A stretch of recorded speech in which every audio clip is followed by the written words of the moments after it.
मैंने एक हाव मोन की रिच हेयरेस से शादी की थी, लेकिन शादी के दूसरे ही दिन नौकरानी मुझे उठाकर घर साफ करने के लिए बुलाने आ जाती है, जिस पर मैं सोच में पड़ जाता हूँ कि इतना बड़ा हावमोन फैमिली होकर भी क्या दामाद से झाड़ू लगवाया जाता है। कहीं शादी के तुरंत बाद मुझे दबाने की कोशिश तो नहीं हो रही, या फिर नौकर लोग अपने मालिक की तरफ से जानबूझकर मुझे परेशान कर रहे हैं। जिस पर जैसे ही मैं दरवाजा खोलकर नीचे देखता हूँ, मैं पूरी तरह स्टंड रह जाता हूँ, क्योंकि जमीन पर हर तरफ सिर्फ बैंक कार्ड ही बैंक कार्ड पड़े होते हैं। तभी नौकरानी कहती है, यंग मास्टर, ये सब ओल्ड मैडम ने पहले से तैयार करवाया था। मुझे लगा शुभ समय निकल न जाए, इसलिए मैं आपको जल्दी बुलाने आ गई। मुझे अभी भी कुछ समझ नहीं आता। जिस पर वो फिर कहती है, ओह सही है, शायद यंग मास्टर को यहाँ की ट्रेडिशन नहीं पता। शादी के दूसरे दिन सुबह सास अपने दामाद के लिए पैसे रखती है ताकि वो उन्हें झाड़ू से स्वीप करे, लेकिन ओल्ड मैडम को ज्यादा झंझट पसंद नहीं, इसलिए उन्होंने सीधे बैंक कार्ड ही रखवा दिए। आपको बस सिंबॉलिकली थोड़ा सा स्वीप करना है। यह सुनकर मैं अंदर ही अंदर सोचने लगता हूँ कि ये कैसी ट्रेडिशन है भाई। अगर रोज सुबह ऐसे बैंक कार्ड स्वीप करने को मिले तो कौन देर तक सोना चाहेगा और कौन उठते ही इरिटेटेड होगा। जिस पर मैं तुरंत झाड़ू उठाता हूँ और कमरे के बाहर पड़े सारे कार्ड स्विप करके अंदर खींचने लगता हूँ। मुझे नहीं पता एक कार्ड में कितना पैसा है, लेकिन अगर एक कार्ड में सिर्फ 10,000 युआन भी हों,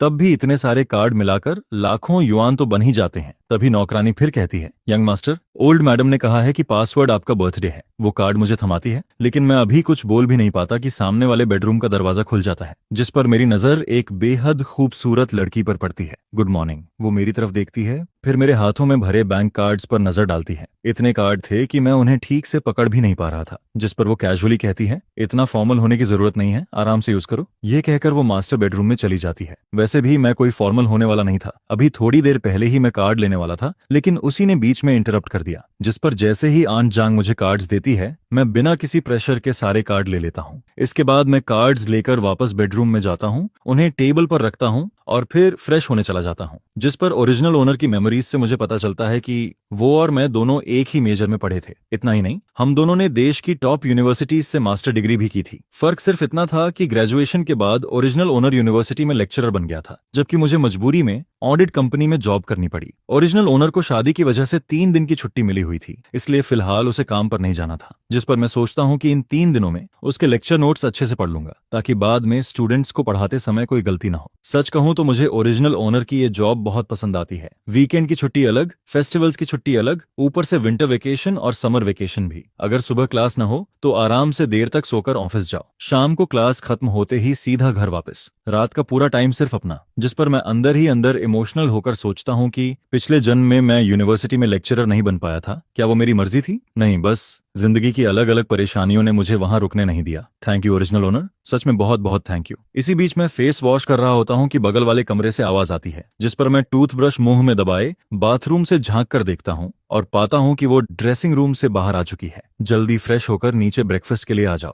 उसकी ये बात सुनकर मुझे अजीब सा फील होता है, जैसे हम दोनों काफी समय से साथ रह रहे हों। जबकि सच्चाई ये थी कि ओरिजिनल ओनर और फू युनशु आज से पहले सिर्फ 2 बार मिले थे, पहली बार एंगेजमेंट पर और दूसरी बार शादी में। इसके बाद ब्रेकफास्ट टेबल पर फू युनशु मुझे पूरी तरह इनविजिबल समझती है। वो पूरे समय मुझसे एक शब्द तक नहीं बोलती, लेकिन खाना खत्म होने के बाद वो एक बैंक कार्ड टेबल पर रख देती है। अब से तुम्हारा पॉकेट मनी इसी कार्ड में ट्रांसफर होगा, इसे यूज करना। ये कार्ड तुम्हारे आईडी से बना है, सही है ना? जिस पर मैं अंदर ही अंदर एक्साइटेड हो जाता हूँ। आखिर रिच फीमेल सीईओ वाली कहानी का पॉकेट मनी सीन भी आ ही गया। सच कहूँ, जब तक पैसा हाथ में आ रहा है मुझे फर्क नहीं पड़ता वो मुझसे बात करे या नहीं। चाहे वो घर वापस ना आए तब भी मुझे कोई प्रॉब्लम नहीं है। यह कहकर फू युनशु सीधा ऑफिस चली जाती है, जिस पर मैं कार्ड उठाकर वापस कमरे में आता हूँ और उसे बाकी स्वीप किए हुए कार्ड्स के साथ रख देता हूँ। लेकिन थोड़ी देर बाद क्यूरियोसिटी की वजह से मैं फोन बैंकिंग ऐप खोलता हूँ और उस नए कार्ड को लिंक करने की कोशिश करता हूँ, जिस पर कार्ड तुरंत लिंक हो जाता है। मैं अंदर ही अंदर सोचता हूँ, वाह ये रिच हेयर सच में काफी थॉटफुल है। आजकल सब फोन पेमेंट यूज करते हैं, इसलिए मेरे आईडी वाला कार्ड बनवाना सबसे आसान तरीका था। लेकिन अगले ही पल बैलेंस देखकर मेरी आंखें खुली की खुली रह जाती हैं। 2 मिलियन युआन,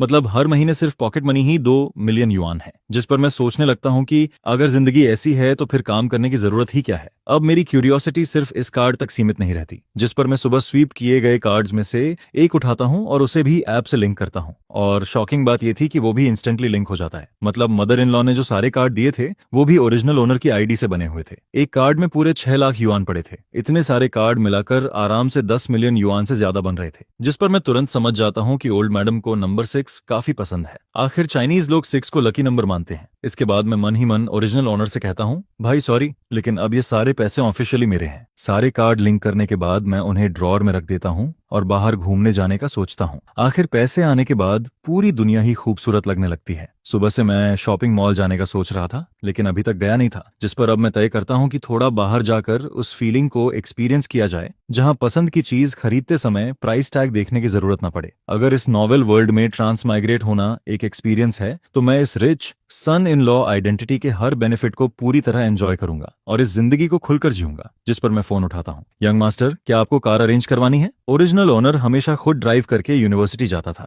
लेकिन मेरे पास लाइसेंस होने के बावजूद मैंने जिंदगी में कभी स्टीयरिंग नहीं पकड़ा था। सेफ्टी के लिए मैं तुरंत कहता हूँ, मुझे थोड़ी देर बाहर जाना है, कार अरेंज करवा दीजिए। इसके बाद अंकल लियू मुझे फेंगयुआन बिल्डिंग छोड़ने निकल पड़ता है। असल में मैंने किसी से मिलने का प्लान नहीं बनाया था, मैं सिर्फ सबसे बड़े शॉपिंग मॉल में जाकर घूमना चाहता था। तभी रास्ते में अंकल लियू कहता है, यंग मास्टर, ये मॉल हमारे ग्रुप का ही है, क्या अंदर वालों को पहले से इन्फॉर्म कर दूं? जिस पर मैं तुरंत मना कर देता हूँ, नहीं, मैं बस कैजुअली घूमने आया हूँ। इस बिल्डिंग में कुल 28 फ्लोर्स थे। 8वें फ्लोर से ऊपर ऑफिस कंपनीज थीं, जबकि नीचे पूरा लग्जरी शॉपिंग मॉल था। बेसमेंट में पार्किंग एरिया था। पहले 7 फ्लोर्स पर luxury brands, supermarket, mother and baby stores, indoor playground, restaurants, book store, cinema, gym, clothing stores, cafe, cat cafe और न जाने क्या क्या था। पूरा मॉल अंदर से बेहद लग्जरियस दिखता है। जिस पर जैसे ही मैं अंदर जाकर एक लग्जरी कार शोरूम की तरफ बढ़ता हूँ, तभी एक मैरिड कपल सीधे मेरी तरफ आते दिखाई देते हैं। टीचर वैन, आप यहाँ कैसे? जिस पर मैं शांत होकर ओरिजिनल ओनर की मेमोरी सर्च करने लगता हूँ। ये आदमी ओरिजिनल ओनर का कॉलिग था, जिसका नाम जियांग हाओ था। उसकी वाइफ की डिलीवरी डेट आने में अब भी 1 महीने से थोड़ा ज्यादा समय बाकी था। दोनों यूनिवर्सिटी में एक ही ऑफिस शेयर करते थे,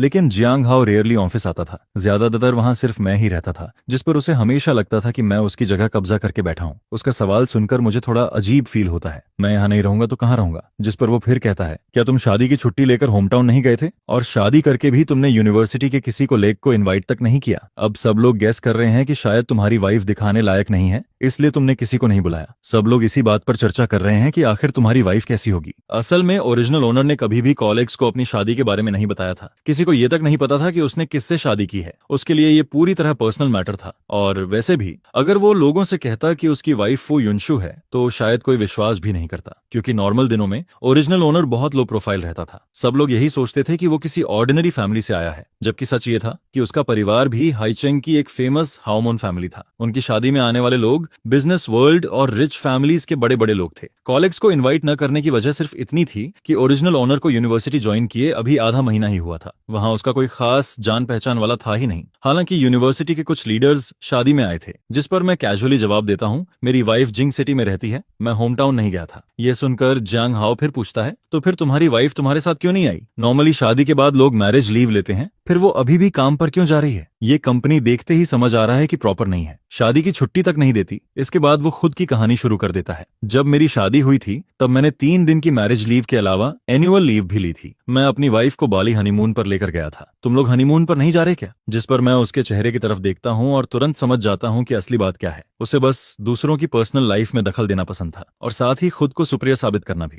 जिस पर मैं हल्की मुस्कान के साथ कहता हूँ, वो अभी काम में बिजी है। सुबह बता रही थी कि इंटरनेशनल मीटिंग है, करोड़ों के डील पर डिस्कशन चल रहा है। मैं उसका टाइम वेस्ट नहीं करना चाहता था, इसलिए अकेले घूमने निकल आया। फिर मैं आगे कहता हूँ, और फ्यूचर में बच्चे होने के बाद नैनी रख लेंगे। पोस्टमार्टम पीरियड खत्म होते ही बेबी सिटर भी रख सकते हैं। यह सुनकर जियांग हाओ तुरंत पूछता है, तो तुम लोगों ने कन्फाइनमेंट सेंटर भी सिलेक्ट कर लिया होगा? जिस पर मैं अंदर ही अंदर हंस पड़ता हूँ। रिच फैमिलीज में बच्चे खुद कौन संभालता है? वहां तो नैनी और बेबी सिटर रखना नॉर्मल बात है। मेरी ये कैजुअल बातें सीधे उसकी वाइफ के दिल में चुभ जाती हैं, क्योंकि उनकी फाइनेंशियल कंडीशन उतनी अच्छी नहीं थी। जिस पर जियांग हाओ का चेहरा तुरंत खराब हो जाता है। अभी नहीं चुना, देख रहे हैं, आज हम बेबी क्लॉथ्स खरीदने आए हैं। इसके बाद वो ऑकवर्ड होकर कहता है, अच्छा टीचर वेन, हम ऊपर 2nd फ्लोर जा रहे हैं, फिर मिलते हैं। ठीक है, बाय। उनके जाने के बाद मैं भी मदर एंड बेबी स्टोर की तरफ बढ़ जाता हूँ। मैं ओरिजिनल ओनर के चाइल्डहुड फ्रेंड के बच्चे के लिए कुछ न्यूबॉर्न सामान खरीदना चाहता था। उसकी वाइफ का अभी हाल ही में पोस्टमार्टम पीरियड खत्म हुआ था। और मजेदार बात यह थी कि जियांग हाओ से मिलने के बाद ही मुझे ओरिजिनल ओनर के उस क्लोज फ्रेंड की याद आई थी। लेकिन मुझे क्या पता था कि उसी मदर एंड बेबी स्टोर में मेरी मुलाकात जियांग हाओ कपल से दोबारा हो जाएगी। जिस पर मेरा घूमने का मूड थोड़ा खराब हो जाता है। स्टोर काफी बड़ा था, इसलिए मैं सीधे दूसरे सेक्शन में चला जाता हूँ ताकि उनसे दोबारा सामना न हो, वरना फिर उसके सार्कास्टिक कमेंट्स सुनने पड़ते। इसके बाद मैं 1 लाख युआन से ज्यादा की शॉपिंग कर देता हूँ और डिलीवरी एड्रेस अपने दोस्त के घर का दे देता हूँ। फिर मैं गोल्ड स्टोर की तरफ निकल जाता हूँ। असल में ओरिजिनल ओनर को बचपन से ही ब्रांडेड चीजें और एक्सपेंसिव गिफ्ट्स मिलते रहे थे, इसलिए उसे गोल्ड ज्वेलरी में ज्यादा इंटरेस्ट नहीं था, लेकिन मैं अलग था। मैंने कभी इमेजिन भी नहीं किया था कि जिंदगी में ऐसा दिन आएगा जब मैं गोल्ड देखते हुए प्राइस की चिंता न करूं, जिस पर मैं अपने दोस्त के बच्चे के लिए एक गोल्ड लॉन्गेविटी लॉक खरीदता हूं, फिर अपने लिए भी एक गोल्ड ब्रेसलेट ले लेता हूं। बाकी क्लॉथ्स वगैरह खरीदने का मेरा कोई प्लान नहीं था। घर के ड्रेसिंग रूम में पहले से बहुत सारे कपड़े पड़े थे, बाद में खरीद लूंगा। जब मैं घर लौटता हूं तब सिर्फ 11 बजे हुए होते हैं, जिस पर मैं पहले शावर लेता हूं, फिर कैजुअल होम क्लोथ्स पहनकर बाहर आता हूं। तभी अचानक एक अनएक्सपेक्टेड कॉल आ जाता है। वेंचन, आज तुमने बच्चों के लिए इतना सारा सामान खरीदा। जिस पर मैं हंसते हुए पूछता हूं, तो क्या सबको पसंद आया? सामने से तुरंत जवाब आता है, बहुत पसंद आया, तुमने बिल्कुल हमारी पसंद की चीजें खरीदी हैं। वो टॉय कार तो इतनी प्रैक्टिकल है कि मेरा भी खेलने का मन कर रहा है। फिर वो एक्साइटेड होकर कहता है, और तुमने बच्चों के लिए गोल्ड लॉक भी खरीदा है? जिस पर मैं जवाब देता हूँ, हाँ, कल मैं खुद लेकर आऊंगा। अरे यार, इतना खर्चा क्यों किया? लेकिन अगले ही पल उसकी गॉसिप मोड चालू हो जाती है। अच्छा छोड़ो, ये बताओ कल रात कैसा रहा? ये सुनकर मैं तुरंत समझ जाता हूँ कि ये किस तरफ बात ले जाना चाहता है, जिस पर मैं सीधा बोल देता हूँ, हम दोनों अलग अलग कमरे में सोए थे। सामने वाला तुरंत शॉक हो जाता है, क्या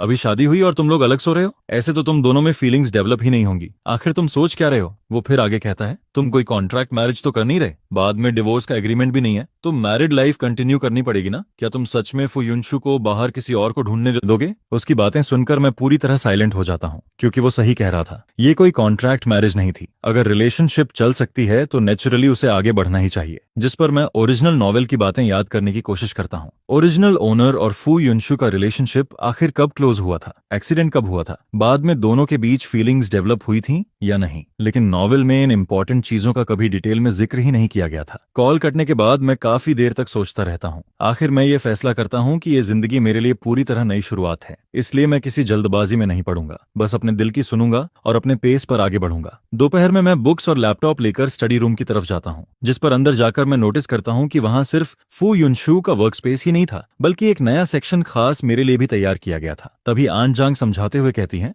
घर के हर फ्लोर पर स्टडी रूम है। यंग मिस ने सोचा कि आपके काम में भी स्टडी रूम की जरूरत पड़ेगी। वो नहीं चाहती थी कि आपको बार बार स्टेयर्स चढ़ना पड़े, इसलिए उन्होंने ये जगह स्पेशली तैयार करवाई है। वो आगे कहती है, सेकंड फ्लोर वाले स्टडी रूम में नॉर्मली यंग मिस काम करती हैं और दूसरा हाफ आपका है। यह सुनकर मुझे थोड़ा सरप्राइज फील होता है। मैंने सोचा भी नहीं था कि फुयुनशु इतनी छोटी छोटी बातों का भी ध्यान रखती होगी। जिस पर मैं बिना फॉर्मल हुए सीधे अपने वर्क स्पेस में जाकर बैठ जाता हूँ। लैपटॉप और बुक्स रखते ही आन जांग मेरे लिए फ्रूट जूस रखकर चली जाती है। इसके बाद मैं अकेले बैठकर ओरिजिनल ओनर के प्रोफेशनल सब्जेक्ट्स पढ़ने लगता हूँ और कुछ देर बाद मुझे एहसास होता है कि उसकी पढ़ाई और मेरी पढ़ाई में ज्यादा फर्क नहीं था, जिस पर मुझे किताबों में लिखा कंटेंट बिल्कुल भी अनफेमिलियर नहीं लगता। आखिर कॉलेज टाइम में मैं हमेशा स्कॉलरशिप लेने वालों में से था, इसलिए फर्स्ट ईयर स्टूडेंट्स को पढ़ाना मेरे लिए कोई बड़ी बात नहीं थी। मुझे मास्टर डिग्री कंप्लीट किए अभी सिर्फ 2 महीने हुए थे और जॉब ज्वाइन किए भी आधा महीना ही हुआ था। अभी सितंबर का बीच चल रहा था। यही वो समय था जब नए फर्स्ट ईयर स्टूडेंट्स यूनिवर्सिटी में एडमिशन लेते हैं। उनकी मिलिट्री ट्रेनिंग को भी आधा महीना हो चुका था और अब जल्द ही उनकी रेगुलर क्लासेस शुरू होने वाली थी। लेकिन किसी तरह की गलती ना हो, इसलिए मैं पहले से लेक्चर देने की प्रैक्टिस करने लगता हूँ। इसी बीच नीचे फर्स्ट फ्लोर के लिविंग रूम में फू युनशु ऑफिस से वापस आती है। यंग मास्टर कहाँ है? जिस पर आन जांग जवाब देती है, यंग मास्टर ऊपर स्टडी रूम में है, वो बहुत मेहनती हैं। अभी थोड़ी देर पहले मैं उन्हें ड्रिंक देने गई थी, तब वो लेक्चर प्रैक्टिस कर रहे थे। लेकिन फू युनशु को शायद ज्यादा इंटरेस्ट नहीं था कि मैं क्या कर रहा हूँ। जिस पर वो कैजुअली कहती है, उन्हें नीचे बुलाइए, मैं उन्हें अपने एक फ्रेंड से मिलवाने ले जा रही हूँ। आन जांग फिर पूछती है, क्या यंग मास्टर को थोड़ा फॉर्मली ड्रेस होना चाहिए? मैं उनके लिए क्लॉथ्स तैयार कर दूं? नहीं, सिंपल ही रहने दो। इसके बाद आन जांग ऊपर आकर कहती है, यंग मास्टर, यंग मिस वापस आ गई हैं, वो आपको अपने एक फ्रेंड से मिलवाने ले जाना चाहती हैं। मैं अभी आता हूँ। असल में मिरर के सामने लेक्चर प्रैक्टिस करते करते मेरा कॉन्फिडेंस काफी बढ़ गया था। बस मुझे लग रहा था कि अभी भी कुछ कमी बाकी है। जिस पर मैं जल्दी से सामान समेटता हूँ और स्टडी रूम से बाहर निकल जाता हूँ। आन जांग रास्ते में कहती है, शायद यंग मिस के काफी क्लोज फ्रेंड्स हैं, उन्होंने कहा है कि ज्यादा फॉर्मल होने की जरूरत नहीं है, आराम से चलिए। ठीक है, थैंक यू आन जांग। इसके बाद मैं बेडरूम में वापस जाकर कपड़े बदलता हूँ। सितंबर के बीच में भी जिंग सिटी का मौसम काफी गर्म था। जैसे ही मैं नीचे उतरता हूँ, फुयुनशु की आवाज सुनाई देती है। कल हमारी शादी थी। मेरा एक लॉयर फ्रेंड है जिंग हाओ, किसी जरूरी काम की वजह से वो शादी में नहीं आ पाया था, इसलिए आज उसने इंसाइट किया कि मैं ट्रीट दूं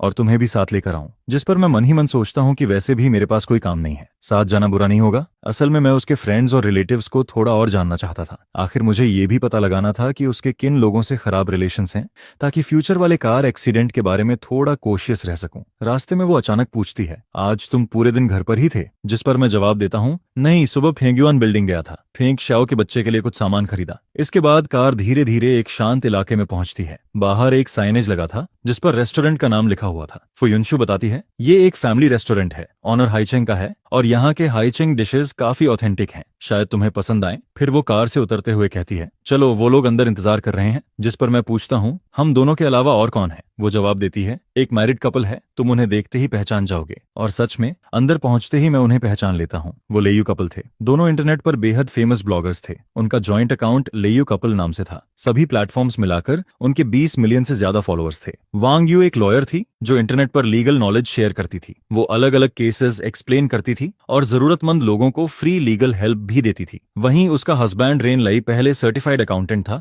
लेकिन बाद में फुल टाइम हाउस हस्बैंड बन गया। वो बच्चे संभालने के साथ साथ डेली लाइफ वीडियोस बनाता था और लाइव स्ट्रीम सेलिंग भी करता था, जिस पर मैं अंदर ही अंदर राहत की सांस लेता हूँ। अच्छा हुआ पढ़ाई के अलावा मैं शॉर्ट वीडियोस भी काफी देखता था, इसलिए इन्हें पहचान गया। इसके बाद फू युनशु मेरा इंट्रोडक्शन करवाती है। ये मेरे हस्बैंड हैं वेन चेन। शायद मुझे तुम दोनों का इंट्रोडक्शन इन्हें देने की जरूरत नहीं पड़ेगी। जिस पर दोनों हंसते हुए कहते हैं, हेलो ब्रदर इन लॉ। मैं भी मुस्कुराकर जवाब देता हूँ, हेलो, मैं आप दोनों को बहुत अच्छे से जानता हूँ। मैंने आपके अकाउंट फॉलो भी किए हुए हैं। यह सुनकर दोनों खुश हो जाते हैं। सच में? अरे वाह, ये तो हमारी खुशी की बात है। इसके बाद वांग यू कहती है, कल जब तुम्हारी शादी थी तब मैं कोर्ट में क्लाइंट का केस लड़ रही थी और रेन लई को अपने ग्रैंडफादर की तबीयत खराब होने की वजह से जियांग सिटी जाना पड़ा था, इसलिए हम लोग शादी में नहीं पहुंच पाए। फिर वो मुस्कुराकर कहती है, लेकिन बाकी फ्रेंड्स बता रहे थे कि मिस्टर विन बहुत हैंडसम है। आज देखकर लगता है सच में बिल्कुल Z tree in the wind जैसे हैं। इसके बाद वो फू युनशु की तरफ देखकर कहती है, युनशु तुम बहुत लकी हो। जिस पर फू युनशु हल्का ब्लश करते हुए कहती है, हाँ मैं सच में बहुत लकी हूँ। उसकी ये बात सुनते ही मेरा दिल जैसे एक पल के लिए रुक जाता है, क्योंकि ये पहली बार था जब मैंने उसे ब्लश करते हुए देखा था। इसके बाद वांग यू माहौल बदलते हुए कहती है, चलो पहले ऑर्डर करते हैं, देखो और क्या खाना है। धीरे धीरे बातचीत आगे बढ़ती है। मुझे पता चलता है कि जो कपल्स रिलेशनशिप या मैरिज में होते हैं उनका एक छोटा सा ग्रुप भी है। वो लोग कभी कभी साथ हाइकिंग, कैंपिंग और आउटिंग पर जाते रहते हैं। जिस पर रेन लई कहता है, मैं तुम्हें ग्रुप में ऐड कर दूंगा, बाद में हम सब साथ घूमने चलेंगे। डिनर खत्म होने के बाद हम लोग वापस कार में बैठते हैं। तभी फू युनशु कहती है, ये दोनों घूमने फिरने के मामले में एक्सपर्ट्स हैं। अगर तुम्हें हनीमून के लिए कोई जगह समझ ना आए तो रेन लई से पूछ सकते हो, या फिर जहां जाना हो मुझे बता देना। ये सुनकर मुझे लगा जैसे मैंने गलत सुन लिया हो। हनीमून? अचानक ये टॉपिक कहां से आ गया? और सबसे बड़ी बात,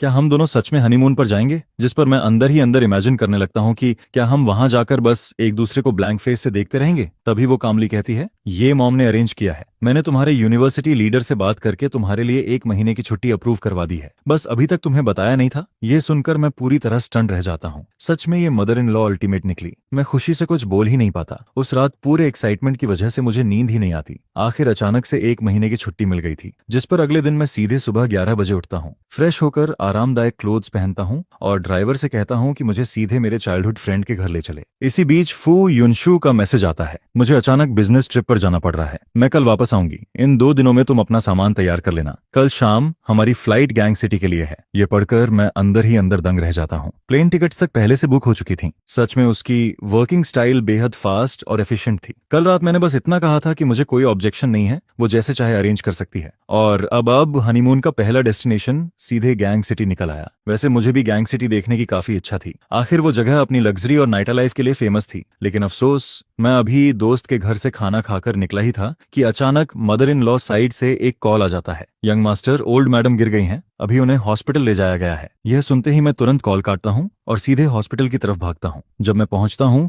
तब mother in law already operation room में जा चुकी होती हैं, जिस पर सर्वेंट्स मुझे पूरी बात बताते हैं। यंग मास्टर, खाना खाने के बाद ओल्ड मैडम गार्डन में वॉक करने गई थी। वहां कॉर्नर में एक स्ट्रे कैट बैठी थी। उसे देखकर उन्हें दया आ गई और वो उसे खाना देने के लिए आगे बढ़ी। लेकिन परसों रात बारिश हुई थी, उस कोने की जमीन अभी भी गीली थी। ओल्ड मैडम का पैर फिसल गया और वो गिर गईं। इसके बाद सर्वेंट गंभीर आवाज में कहता है, डॉक्टर ने चेक करके बताया है कि उनकी राइट आर्म फ्रैक्चर हो गई है, राइट लेग भी बुरी तरह कट गई है, तुरंत सर्जरी करनी पड़ेगी। यह सुनकर मैं राहत की सांस लेता हूँ कि कम से कम उनका सिर जमीन से नहीं टकराया, बाकी शरीर भी सेफ था, वरना मैं सच में फू युनशु को फेस नहीं कर पाता। सिर्फ सुनकर ही मुझे दर्द फील होने लगता है। आखिर उनकी उम्र भी काफी हो चुकी थी। ऐसी उम्र में गार्डन में गिरकर हाथ टूट जाना, उस वक्त उन्हें कितना दर्द हुआ होगा, ये सोचकर ही मेरा दिल भारी हो जाता है।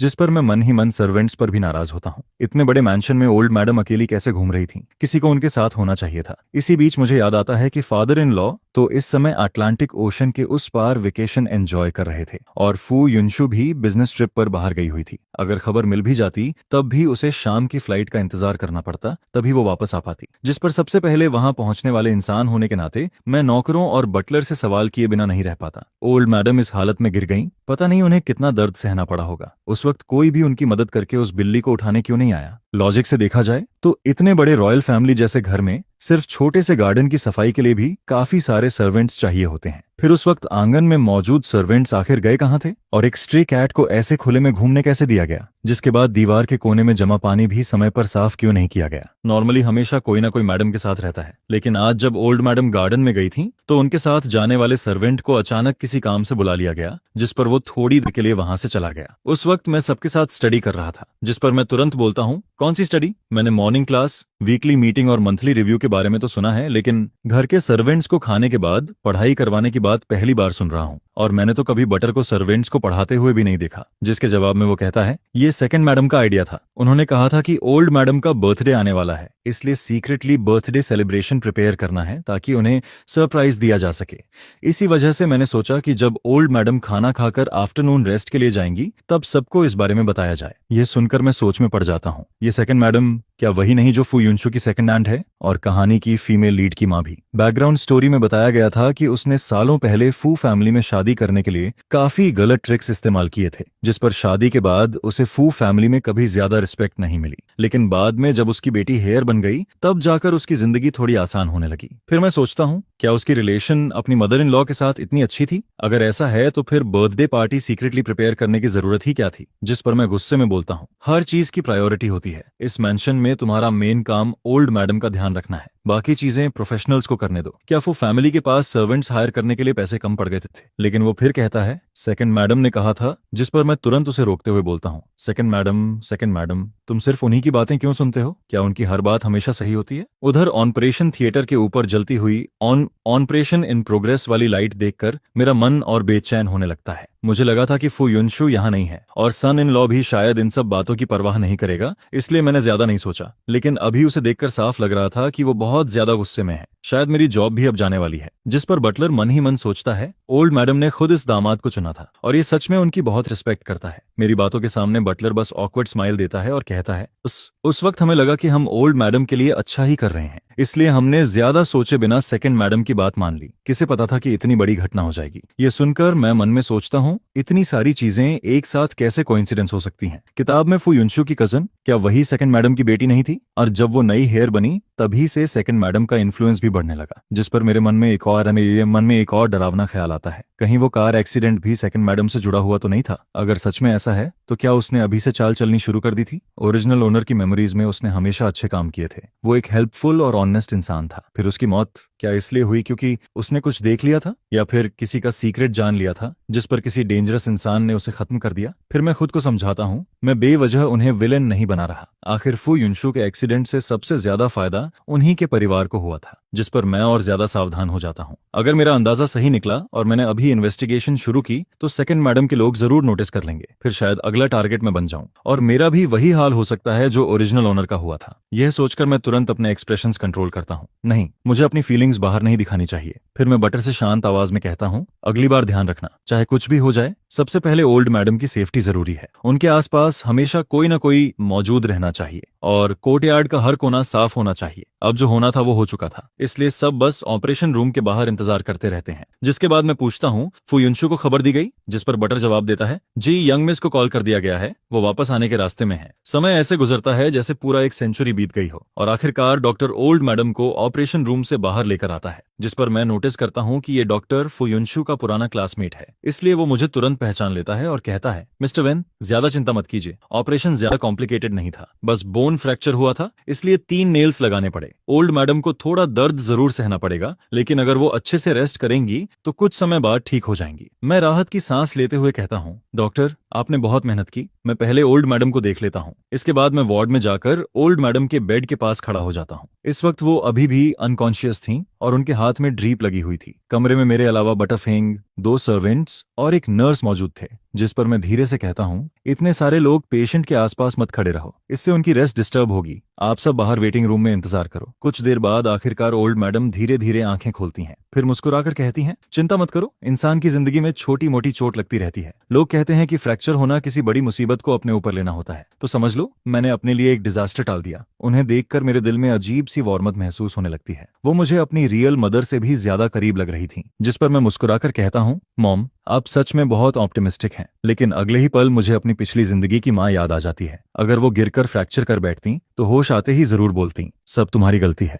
अगर तुम लोग सक्सेसफुल होते और मेरे लिए अच्छा घर खरीद देते तो क्या मैं गिरती? मेरी किस्मत ही खराब है। पूरी जिंदगी मेहनत की, लेकिन कोई भी बच्चा लॉयल नहीं निकला। फिर मुझे याद आता है कि अभी तक मैं ओरिजिनल ओनर के रियल पेरेंट्स से भी नहीं मिला हूँ। जब वो 6 साल का था तभी उसके पेरेंट्स का डिवोर्स हो गया था, जिसके बाद दोनों ने जल्दी ही नई फैमिली बना ली। ओरिजिनल ओनर अपने फादर और स्टेप मदर के साथ बड़ा हुआ और उनका रिलेशन भी ठीक ठाक ही था। शादी के वक्त दोनों आए जरूर थे, लेकिन अपने नए पार्टनर और बच्चों के साथ। जिस पर मैं ओल्ड मैडम से कहता हूँ, मॉम आप बस आराम कीजिए, मैं घर जाकर किचन अरेंज करता हूँ और आपके लिए खाना भेजता हूँ। अभी आपको अच्छे से न्यूट्रिशन लेना होगा लेकिन वो तुरंत मना कर देती हैं, जरूरत नहीं है, घर में शेफ्स और सर्वेंट्स हैं, वो खुद खाना भेज देंगे, तुम्हें परेशान होने की जरूरत नहीं, तुम बस यहाँ बैठकर मुझसे बातें करो। फिर वो मुस्कुराते हुए कहती हैं, कल तुम दोनों हनीमून पर जाने वाले थे ना? सुना है पहला स्टॉप हार्बर सिटी है। चलो मैं तुम्हें अपनी पुरानी मेमोरीज सुनाती हूँ जब मैं वहां गई थी। जिस पर मैं तुरंत बोल पड़ता हूँ, मॉम अब हनीमून का क्या मतलब? वैसे भी मेरी 1 महीने की छुट्टी है, मैं घर पर रहकर आपकी देखभाल करूंगा। यह सुनकर ओल्ड मैडम हल्का सा हंस देती हैं। वो ऐसी इंसान थी जिन्हें बीमारी में भी बच्चों की सेवा नहीं चाहिए होती। उल्टा वो चाहती थी कि हम अपनी हनीमून ट्रिप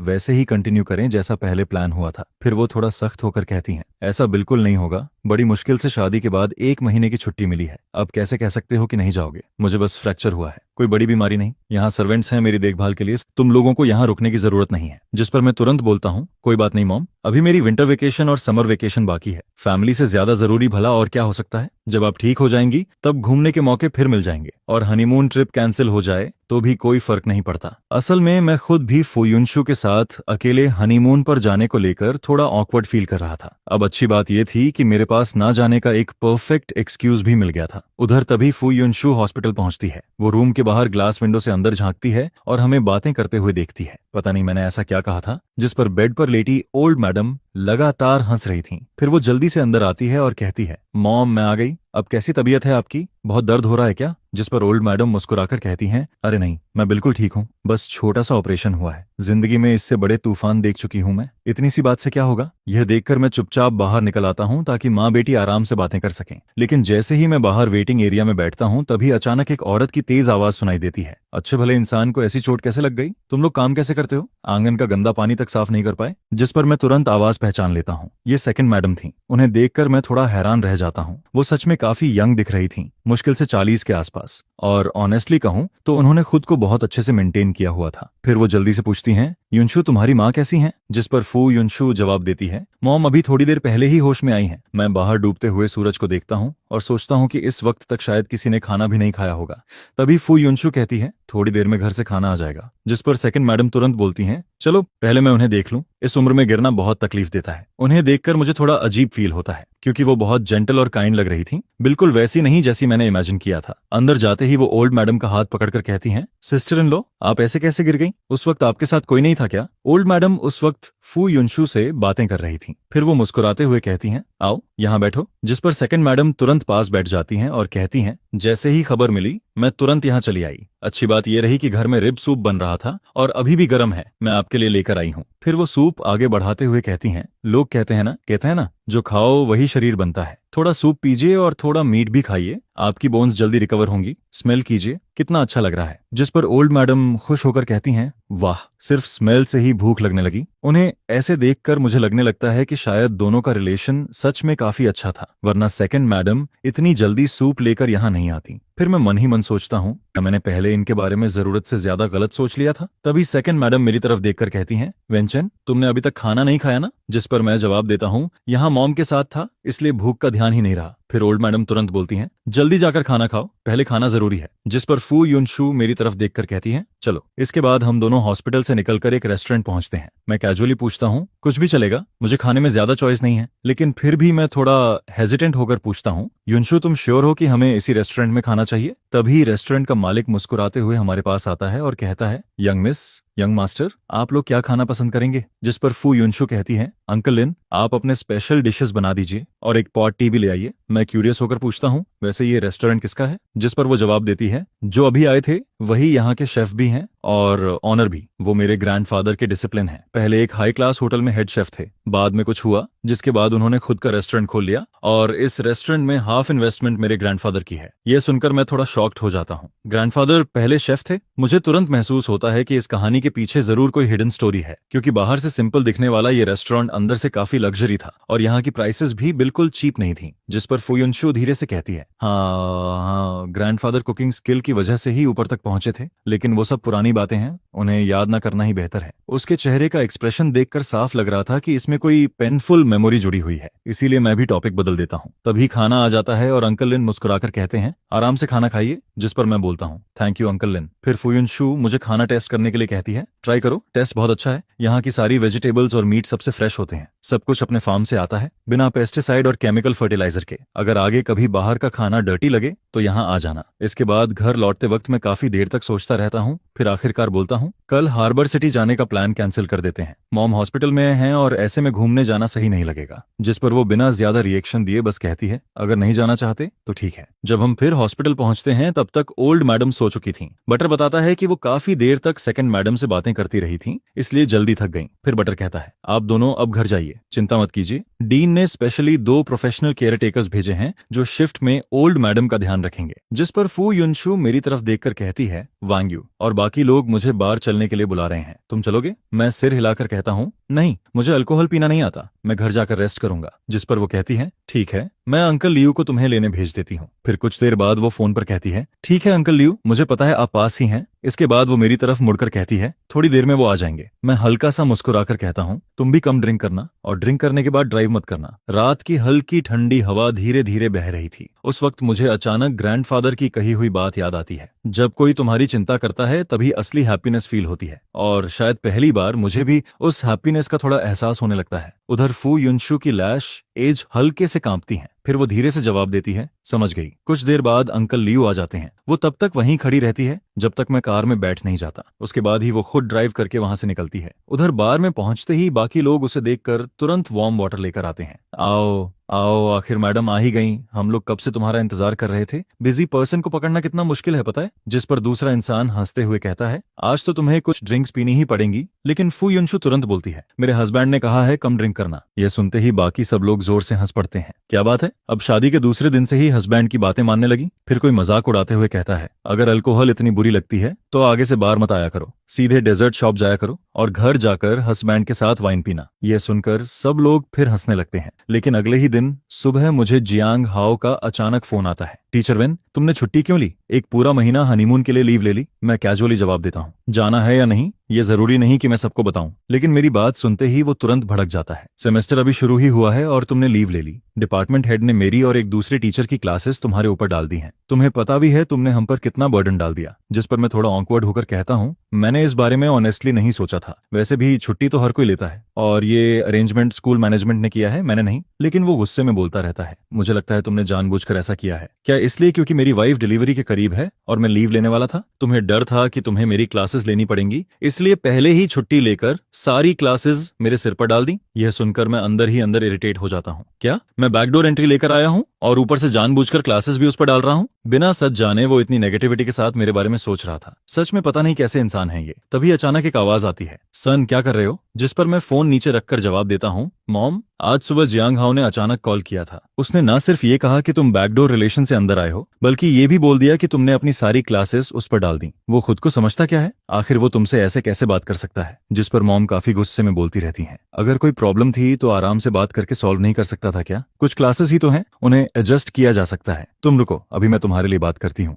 इसके बाद वो तुरंत फोन उठाती हैं और प्रिंसिपल को कॉल कर देती हैं। ओल्ड सू, ये काम तुमने ठीक से हैंडल नहीं किया। मेरा सन इन लॉ छुट्टी ले रहा था तो क्वाइटली नोटिस दे देते। अब पूरा स्कूल जान गया कि उसने हायर मैनेजमेंट के थ्रू लीव ली है, और वो एक्स्ट्रा क्लासेस उस टीचर को क्यों दे दी जिसकी वाइफ डिलीवरी लीव पर है। मैं कोई स्पेशल प्रिविलेज मांग नहीं रही, लेकिन तुम भी जानते हो ना मेरी ग्रैंडडॉटर की शादी कितनी मुश्किल से हुई है। क्या उन्हें थोड़ा टाइम साथ बिताने की जरूरत नहीं? अगर बॉन्डिंग ही नहीं होगी तो बच्चे कैसे होंगे? ये सुनकर मैं बिल्कुल स्पीचलेस हो जाता हूँ, लेकिन मॉम बिना रुके बोलती रहती हैं, दोनों अभी तक अलग अलग रूम में सोते हैं। अब तुम ही बताओ, मैं चिंता ना करूं तो कौन करे? और वैसे भी फू ग्रुप हर साल स्कूल को 50 मिलियन डोनेट करता है। मेरा सन इन लॉ थोड़ी सी छुट्टी ले ले तो क्या प्रॉब्लम है? उन 2 टीचर्स को एक्स्ट्रा पेमेंट दे दो, मामला वहीं खत्म हो जाएगा। इतनी सी बात भी सॉल्व नहीं कर सकते क्या? जिस पर सामने वाला शायद तुरंत मान जाता है। फिर मॉम आखिर में कहती हैं, ठीक है, तुम किसी को बोलकर शेड्यूल फिर से अरेंज करवा दो। फोन रखने के बाद वो मेरी तरफ देखकर मुस्कुराती हैं, चिंता मत करो, प्रिंसिपल शू सब ठीक कर देगा। मैं मन ही मन सोचने लगता हूँ, पहले मुझे रिलेशन यूज करके ऊपर आने वाले लोग बिल्कुल पसंद नहीं थे, लेकिन अब ऑनेस्टली कहूँ तो ये 1 महीने की आरामदायक छुट्टी मुझे बुरी भी नहीं लग रही थी। फिर मैं सोचता हूँ जब वापस स्कूल ज्वाइन करूंगा तब उन दोनों टीचर्स को गिफ्ट जरूर दूंगा, कम से कम ग्रेटिट्यूड तो दिखाना चाहिए। इसके बाद मॉम कहती हैं, चलो मुझे बाहर थोड़ा वॉक करवा दो, आज मौसम अच्छा है। जिस पर मैं तुरंत उनका हाथ पकड़कर बाहर ले जाता हूँ।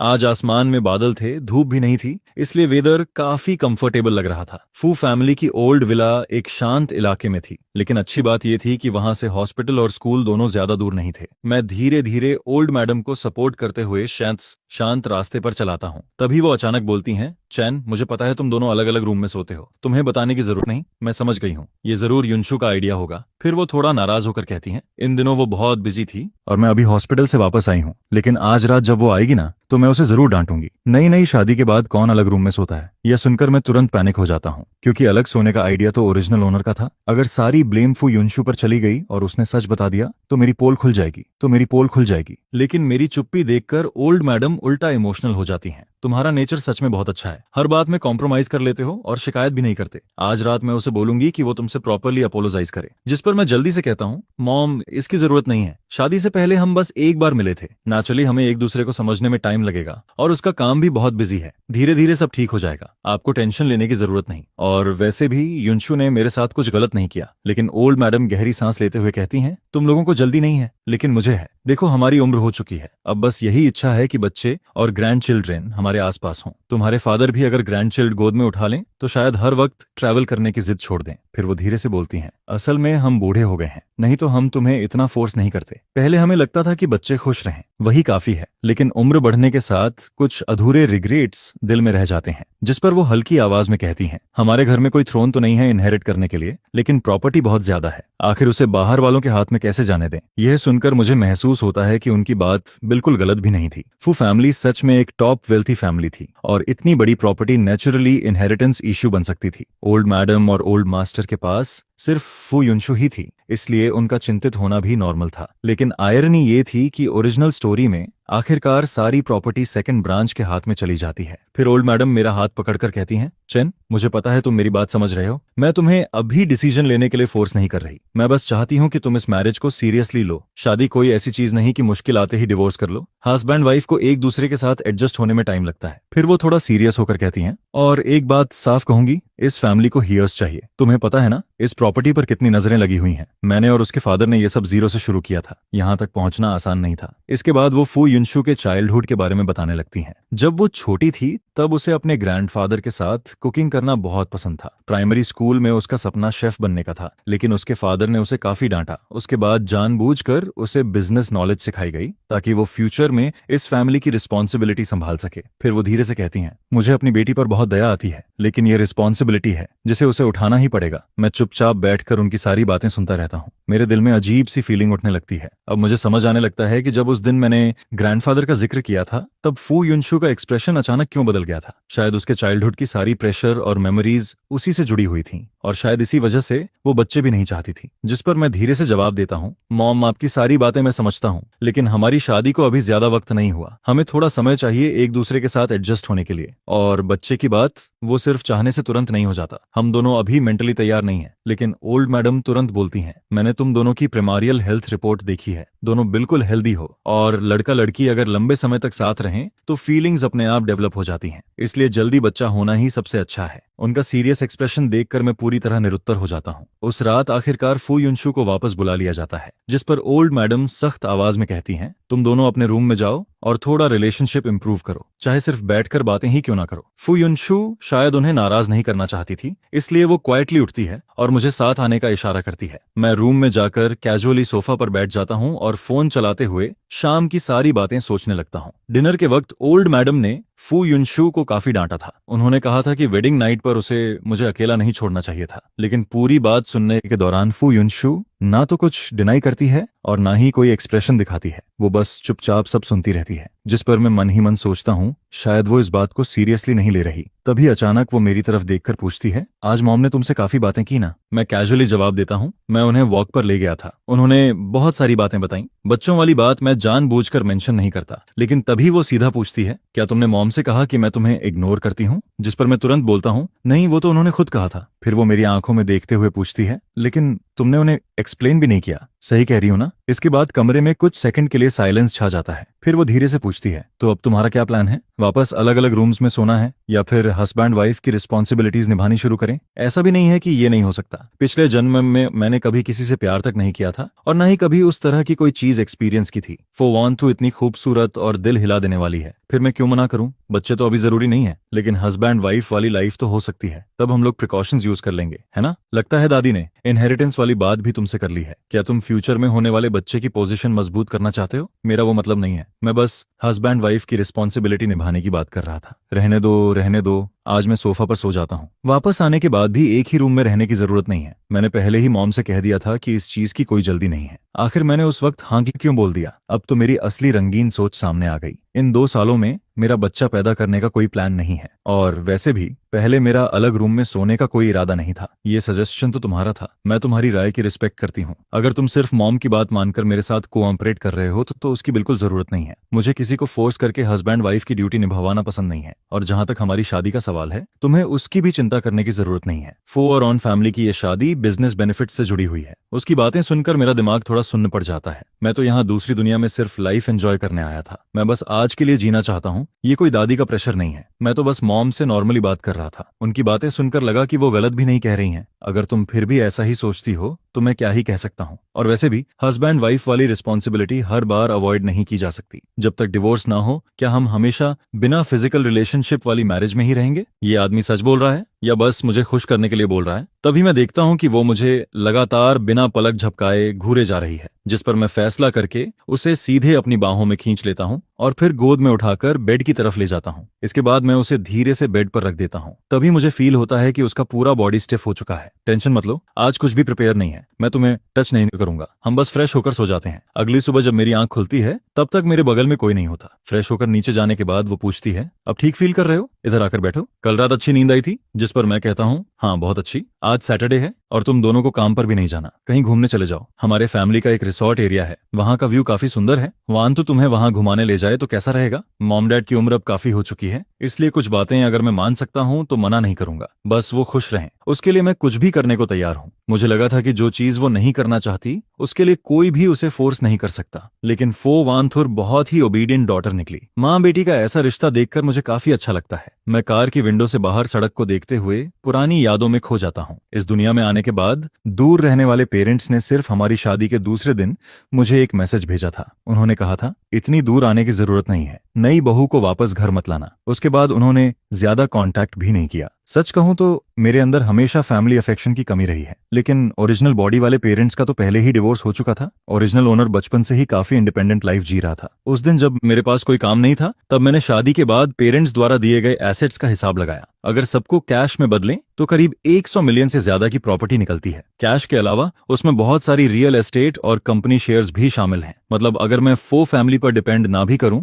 तब भी पूरी जिंदगी आराम से काट सकता हूं। हालांकि ओरिजिनल ओनर अपने पेरेंट्स के करीब नहीं था, था, लेकिन उन्होंने उसे देने वाली चीजों में कभी कमी नहीं छोड़ी। फिर मुझे अपने पेरेंट्स याद आ जाते हैं। वो तो मेरी कॉलेज फीस तक नहीं दे पाए थे। पूरा खर्च मैंने खुद पार्ट टाइम जॉब्स करके निकाला था। जॉब मिलने के बाद भी मुझे घर पैसे भेजने पड़ते थे। इसी सोच में मुझे पता ही नहीं चलता कि कार रिजॉर्ट की पार्किंग में पहुंच चुकी है, जिस पर वो पूछती है, क्या सोच रहे हो? पहुंच गए हैं, नीचे उतरते हैं। मैं अपने चेहरे पर हल्का थपथपाता हूँ। पता नहीं क्यों बेकार की बातें सोचता रहता हूँ। अभी की लाइफ इतनी आरामदायक है, मुझे खुश रहना चाहिए। कार से उतरते ही मुझे कुछ बड़े पुराने पेड़ दिखाई देते हैं। तभी मैं रुककर फोटो ले रहा होता हूँ और दूसरी तरफ फोवांतु टिकट काउंटर वाले स्टाफ से कुछ बात कर रही होती है। तभी कोई आवाज देता है, जीजा जी, जिस पर मैं तुरंत पहचान जाता हूँ। ये फो तिन्हा है, फो वैंतु का कजन। सही कहें तो वो सेकंड फैमिली ब्रांच का अडॉप्टेड सन है। नॉवेल में मेंशन था कि नाम तिन्हा जब 6 साल का था तब उसकी रियल फैमिली के साथ एक्सीडेंट हो गया था। बाद में सेकंड मैडम ने उसे अडॉप्ट कर लिया और वो पूरे परिवार का लाडला बन गया, क्योंकि वो सबसे छोटा था, ऊपर से क्यूट और ओबीडियंट भी, इसलिए एल्डर्स भी उसे बहुत प्यार करते थे और बड़े भाई बहन भी बचपन से उसे पैम्पर करते आए थे। जिस पर फो वांथुर उससे पूछती है, यहाँ काम कैसा चल रहा है? ज्यादा बिजी तो नहीं रहते? वो जवाब देता है, सब बहुत अच्छा है। जब मैं यहाँ आया तब समर सीजन भी खत्म हो चुका था। थैंक्स सिस्टर, आपने डैड से कहकर मुझे यहाँ काम दिलवाया। मुझे ये जगह बहुत पसंद है। जिस पर वो मुस्कुराकर कहती है, पसंद है तो अच्छी बात है। आज सैटरडे है, इसलिए मैं और तुम्हारे जीजा बस थोड़ा घूमने आए हैं। तभी वो एक्साइटेड होकर कहता है, तो फिर मैं आप दोनों को घुमाता हूँ। वैसे भी अभी मैं फ्री हूँ। सिस्टर जीजा, आप दोनों को ऐसे कभी कभी डेट पर निकलना चाहिए। तभी वो हंसते हुए कहती है, हमें तो दादी ने जबरदस्ती भेजा है, नहीं तो हम दोनों कहाँ बाहर निकलते। इसके बाद हम साइट सीइंग कार की पीछे वाली सीट पर बैठ जाते हैं। टीन हार रास्ते भर व्यूज के बारे में एक्सप्लेन करता रहता है। चारों तरफ का सीनरी बहुत सुंदर होता है और कई लोग खुले मैदान में कैंपिंग भी कर रहे होते हैं। तभी वो पूछता है, आज आप लोग यहीं रुकना चाहेंगे? यहाँ के ट्री हाउसेस बहुत शानदार हैं। दोपहर में सनसेट दिखता है और रात में स्टार्स भी साफ दिखाई देते हैं। ये सुनकर मैं तुरंत एक्साइटेड हो जाता हूँ। मेरे सामने बना ट्री हाउस पूरा वुडन स्ट्रक्चर का होता है। ऊपर जाने के लिए स्टेयर्स हैं और नीचे आने के लिए स्लाइड लगी हुई है। वहाँ एक स्विंग भी टंगा हुआ है। ट्री हाउस की बड़ी सी विंडो पर विंड चाइम्स लटक रही होती हैं, जो बहुत सुंदर लगती हैं। जिस पर मैं पूछता हूँ, क्या हम सच में यहाँ रुक सकते हैं? मैं इमेजिन भी नहीं कर सकता कि मैं कितना खुश हूँ। वो हंसते हुए कहता है, बिल्कुल रुक सकते हैं, ये सब अपना ही है। जीजा जी, आपको जो रूम पसंद आए उसमें रह सकते हैं। जिस पर मैं कहता हूँ, तुम अरेंज कर दो, आज हम यहीं रुकेंगे। इसके बाद वो बताता है कि यहाँ हर दिन लोग सफाई करने आते हैं। अभी मैं किसी को एक्स्ट्रा सामान प्रिपेयर करने के लिए बोल देता हूँ। ये कहकर वो मुझे आंख मारता है। उसका वो विंक देखकर ही समझ आ जाता है कि उसके दिमाग में जरूर कुछ चल रहा है। इसके बाद हम कुछ और जगह घूमते हैं, फिर रेस्टोरेंट जाकर खाना खाते हैं। तभी वो कहता है, सिस्टर जीजा, दोपहर में मेरी मीटिंग है, इसलिए मैं आगे आपके साथ नहीं रह पाऊंगा। ट्री हाउस सब तैयार करवा दिया है, आप लोग पहले जाकर थोड़ा रेस्ट कर लीजिए, फिर बाद में घूमना। जिस पर फोवांथुर कहती है, ठीक है, तुम अपना काम देखो, हम दोनों खुद घूम लेंगे। फोवांथु मेरे पीछे चलते हुए हल्के से मुस्कुरा रही होती है। वो मुझे देखते हुए पुरानी यादों में खो जाती है। उसकी पूरी जिंदगी में अगर वो खाना, सोना और पढ़ाई नहीं कर रही होती तो या तो टैलेंट क्लासेस में जाने के रास्ते में होती या फिर कंपनी में काम कर रही होती। मैं हमेशा उन लोगों से जलता था जो अपने पेरेंट्स के साथ घूमने जाया करते थे, और उन दोस्तों से भी जो स्कूल खत्म होने के बाद अपने फ्रेंड्स के साथ मूवी देखने या शॉपिंग करने चले जाते थे। मेरी यूथ में शायद कोई अच्छी मेमोरीज थी ही नहीं। बाद में जब मैं बड़ा हुआ तब डैड ने धीरे धीरे कंपनी की रिस्पॉन्सिबिलिटी मेरे हाथों में दे दी, जिस पर मुझे अपने कंधों पर और ज्यादा प्रेशर फील होने लगा। बस पिछले 2 सालों में ही मैंने अपने नीचे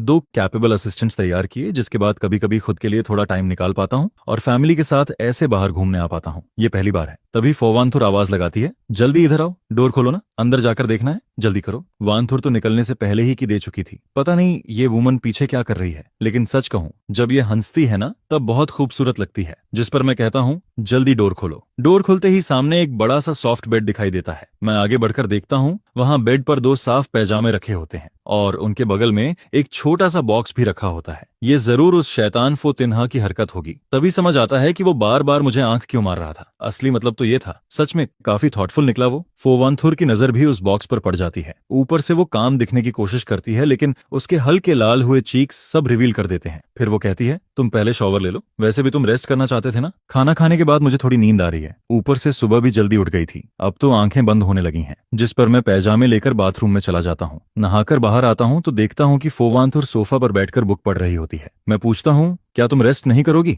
जिस पर वो जवाब देती है, तुम पहले सो जाओ, मैं शॉवर लेकर आती हूँ। ये सुनकर मैं सीधे बेड पर लेट जाता हूँ। कुछ ही देर में मेरी आंख लग जाती है और मैं गहरी नींद में सो जाता हूँ। बाद में जब फोवांथुर शॉवर लेकर आती है तो वो भी मेरे बगल में लेट जाती है। तभी अचानक मैं नींद में पलटता हूँ और लगभग अपना हाथ उसके ऊपर रख देता हूँ, जिस पर वो हल्के से सांस छोड़ती है। फिर उठकर वापस सोफा पर जाकर आंख बुक पढ़ने लगती है। जब मेरी आंख खुलती है तब मैं खुद को बेड के दूसरी तरफ पाता हूँ। मैं तुरंत फोवानथू की तरफ देखता हूँ, तभी वो भी आंखें खोल देती हैं, जिस पर मैं पूछता हूँ, क्या मैं ज्यादा जगह घेर रहा था इसलिए तुम सो नहीं पाई? अगर चाहो तो मैं फोतिनहा से एक और रूम तैयार करने को कह दूं। जिस पर वो कामली जवाब देती है, जरूरत नहीं है, ये हाई क्लास मैरिज है। अगर हस्बैंड वाइफ का रिश्ता स्टेबल दिखेगा तो दोनों फैमिलीज के बिजनेस के लिए अच्छा रहेगा, वरना बाहर लोग बातें बनाएंगे और कंपनी के शेयर्स पर भी असर पड़ सकता है, इसलिए बाहर कम से कम थोड़ा ध्यान रखना चाहिए। रात में मैं बेड पर लेटा हुआ आसमान देख रहा होता हूँ। फिर मैं कहता हूँ, वानथू, क्या तुम्हें पता है वो वाला कॉन्स्टलेशन बिग बियर है? आधी नींद में वो जवाब देती है, हाँ पता है। जिस पर मैं एक्साइटेड होकर कहता हूँ, तो मुझे दिखाओ ना। करीब 10 मिनट बाद रिजॉर्ट मैनेजर किसी को टेलीस्कोप लेकर भेज देता है। वो वानथू टेलीस्कोप एडजस्ट करके मुझे बुलाती है। मैं जैसे ही उसमें देखता हूँ मेरी आंखें चमक उठती हैं। ये तो अनबिलीवेबल है, इतना क्लियर दिख रहा है, बहुत सुंदर है। फिर वो मुझे ओरियन कॉन्स्टलेशन दिखाते हुए कहती है, वो 3 स्टार्स जो एक लाइन में हैं वही उसका बेल्ट है। जिस पर मैं धीरे से कहता हूँ, वानथू थैंक यू, आज मैंने सबसे खूबसूरत स्टारी स्काई देखा है और सच कहूँ तुम भी बहुत खूबसूरत हो। अगले दिन फोतिनहा मुझे ब्रेकफास्ट के लिए बुलाने आता है। वो लगातार आंख मारते हुए पूछता है, तो कैसा रहा? कल रात मजा आया ना? जिस पर मैं मिल्क का सिप लेते हुए पूछता हूँ, किस बात का मजा? तभी वो ओल्ड लेडी की तरह आंखें झपकाते हुए कहता है, कल रात इतना रोमांटिक व्यू था, छोटा सा हाउस भी परफेक्ट था, तुम दोनों ने कुछ नहीं किया क्या? जो चीजें मैंने प्रिपेयर करवाई थी उनका इस्तेमाल हुआ या नहीं? जिस पर मैं कैजुअली जवाब देता हूँ, कल हम दोनों बहुत थक गए थे, शॉवर लेने के बाद सीधे सो गए। पूरा दिन रिसॉर्ट में घूमने के बाद किस में ताकत बचती है? लेकिन असल में मैं बाथरूम में जाकर कोल्ड शॉवर ले रहा था। बाहर आने के बाद मैंने देखा कि फोवानथुर असिस्टेंट के साथ फोन पर बात कर रही थी। फिर वो लैपटॉप खोलकर आधी रात तक काम करती रही और मैं टेलीस्कोप से स्टार्स देखता रहा। ये सुनकर वो हंसते हुए कहता है, अच्छा अच्छा,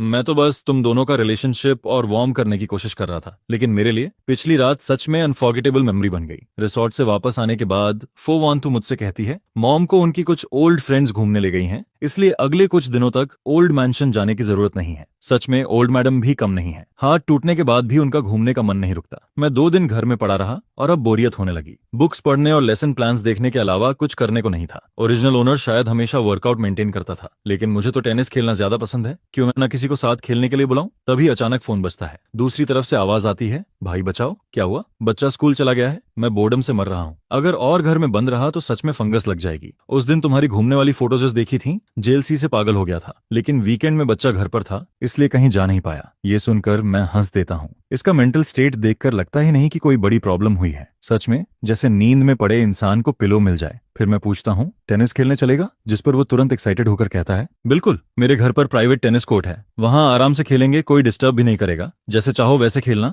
मैं भी तुरंत एग्री कर देता हूँ। वैसे भी प्लेस और प्लेइंग पार्टनर दोनों एक साथ मिल गए और उसका घर भी हमारे घर से ज्यादा दूर नहीं था, कार से सिर्फ आधा घंटा लगता है। बाद में बस अंकल लियो से कह दूंगा मुझे वहां छोड़ दिया करें। मैं पूरे घर में सूटेबल स्पोर्ट्स क्लोथ्स ढूंढता हूँ, लेकिन कुछ नहीं मिलता। तभी समझ आता है कि ओरिजिनल ओनर को स्पोर्ट्स में इंटरेस्ट ही नहीं था, इसलिए उसने कुछ प्रिपेयर नहीं किया। जिस पर मैं अंकल लियो से मॉल चलने को कहता हूँ।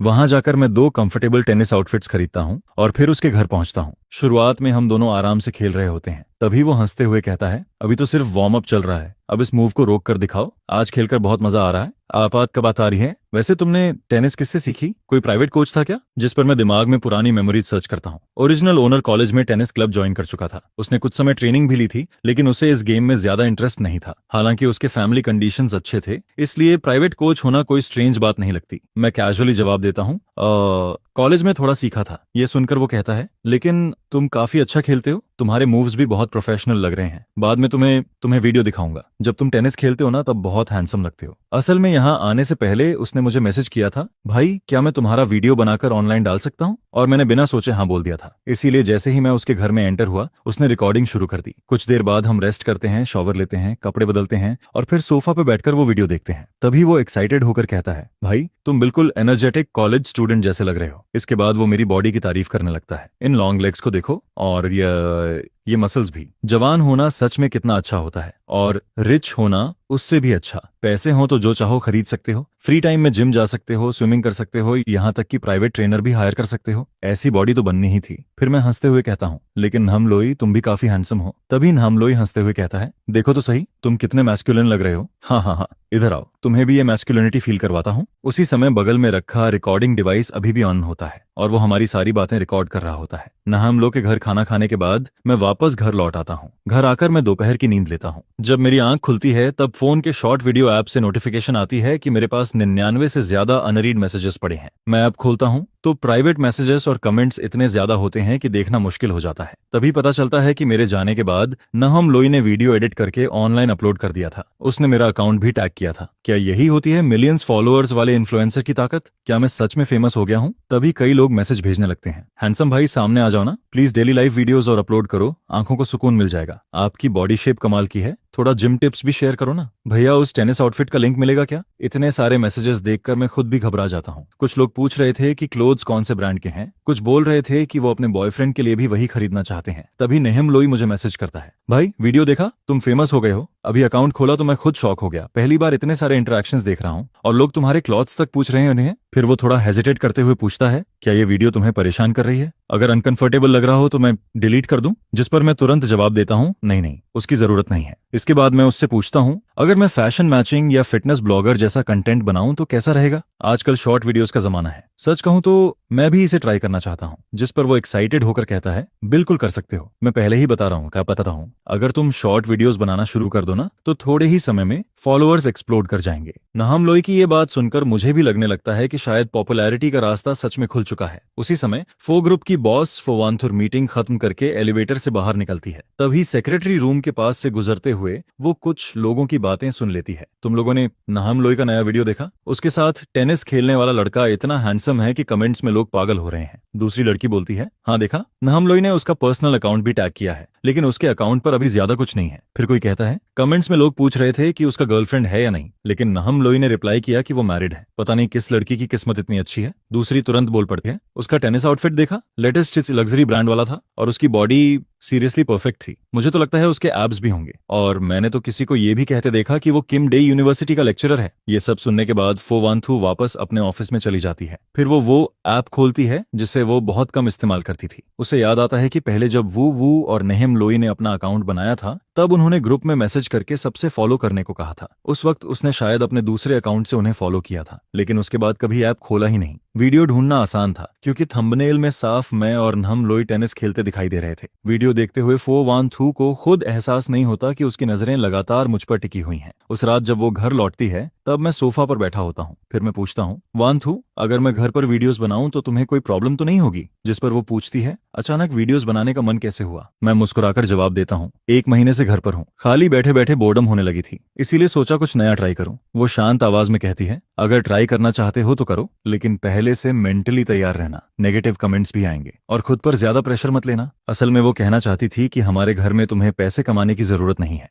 लेकिन फिर शायद उसे लगा कि ऐसा कहना मेरी रिस्पेक्ट कम करना होगा। मैं समझ जाता हूँ कि वो मेरी चिंता कर रही है, इसलिए मैं हंसकर कहता हूँ, मुझे पता है, मैं इसे बस हॉबी की तरह देख रहा हूँ और इससे नई स्किल्स भी सीखने को मिलेंगी। मैं खुद पर प्रेशर नहीं डालूंगा। अभी तो मुझे इससे पैसे कमाने की भी जरूरत नहीं है, इसलिए मैं आराम से वीडियोस बना सकता हूँ। ज्यादा टाइम स्क्रिप्ट्स लिखने, कैमरा एंगल्स और एडिटिंग सीखने में लगा सकता हूँ, तभी तो अपने पसंद का कंटेंट बना पाऊंगा। फिर वो पूछती है, आज तुम नहम लोई के साथ घूमने गए थे? सच कहूँ मुझे थोड़ा सरप्राइज हुआ। जिस पर मैं पूछता हूँ, तुमने वीडियो देख लिया? तभी अचानक मेरे दिमाग में आता है, कहीं वो ये तो नहीं सोच रही कि मैं अटेंशन मिलने के बाद वीडियोस बनाना शुरू कर रहा हूँ? वो धीरे से जवाब देती है, आज ऑफिस में सब लोग उसी की बातें कर रहे थे, इसलिए क्यूरियोसिटी में देख लिया, लेकिन कमेंट्स पढ़ते वक्त मुझे थोड़ा अजीब लग रहा था। इतने सारे लोग तुम्हारे बारे में बातें कर रहे थे, पता नहीं क्यों दिल थोड़ा अनईजी हो गया। इसके बाद मैं उसे बताता हूँ, नहम लोई ने बच्चे को किंडरगार्टन छोड़ने के बाद मुझे कॉल किया था। वो घर में बोर हो रहा था, वैसे भी मैं टेनिस खेलना चाहता था, तो हम दोनों तुरंत रेडी हो गए। सच कहूँ उसके घर का टेनिस कोर्ट बहुत बड़ा है। हम दोनों ने पूरा सुबह खेला,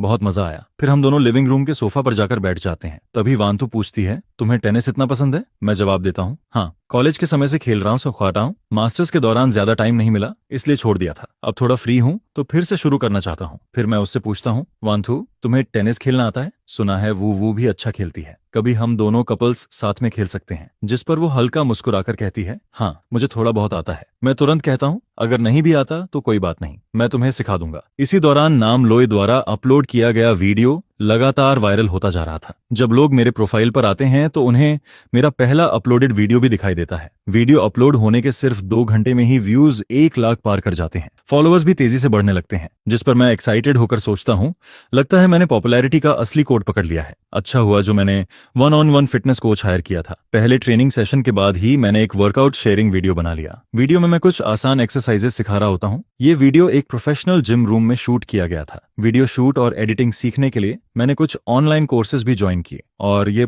पूरा प्रोसेस मुझे बहुत अचीवमेंट वाला फील दे रहा था। इसी दौरान एक दिन मुझे लियांगतम का फोन आता है, जो ओरिजिनल ओनर की रियल मदर होती है। वो पूछती है, बेटा अचानक वीडियोस बनाने का कैसे सोच लिया, आजकल काम पर नहीं जा रहे क्या? जिस पर मैं जवाब देता हूँ, मदर इन लॉ ने मुझे 1 महीने की छुट्टी दिलवा दी है। वो थोड़ा शिकायत करते हुए कहती है, पहले तो तुम कहते थे घर बहुत दूर है इसलिए आने की जरूरत नहीं, अब छुट्टी मिली है फिर भी घर वापस आना याद नहीं आया? उनकी बातें सुनकर मेरा दिल थोड़ा भारी हो जाता है। मुझे हमेशा लगता था कि ओरिजिनल ओनर और उसके पेरेंट्स ज्यादा क्लोज नहीं थे, इसलिए ना वो कांटेक्ट करते थे न मैं। लेकिन आज उनकी चिंता भरी आवाज सुनकर मेरे अंदर कुछ बदल जाता है। मैं फैसला करता हूँ कि मैं उनसे मिलने जरूर जाऊंगा। अब जब मैं इस दुनिया में आ ही चुका हूँ तो ओरिजिनल ओनर के पेरेंट्स को भी अपना फैमिली मानना चाहिए। जिस पर वो खुशी से कहती हैं, ठीक है ठीक है, टाइम मिले तो घर आकर कुछ दिन रुक जाना। मॉम तुम्हारे पसंद का खाना बनाएगी। मैं हल्का मुस्कुराकर जवाब देता हूँ, जी मॉम मुझे पता है। वांतो के घर आने के बाद मैं उसे बता दूंगा। इसके बाद माँ की तरफ से कुछ दिल से निकली हुई बातें सुनने को मिलती हैं, जिस पर पता चलता है कि माँ अपने बेटे को कॉल करती है। वो उसे वीडियो बनाने से रोकना नहीं चाहती है, बस उन्हें डर लगता है कि कहीं वो इन सब नेगेटिव प्रेशर को अकेले हैंडल न करे। हमारे घर ने आज तक कभी जानबूझकर तुम्हारी आइडेंटिटी छुपाने की कोशिश नहीं की है। नेटिजन्स तो बस कुछ ही मिनटों में तुम्हारी सारी इन्फॉर्मेशन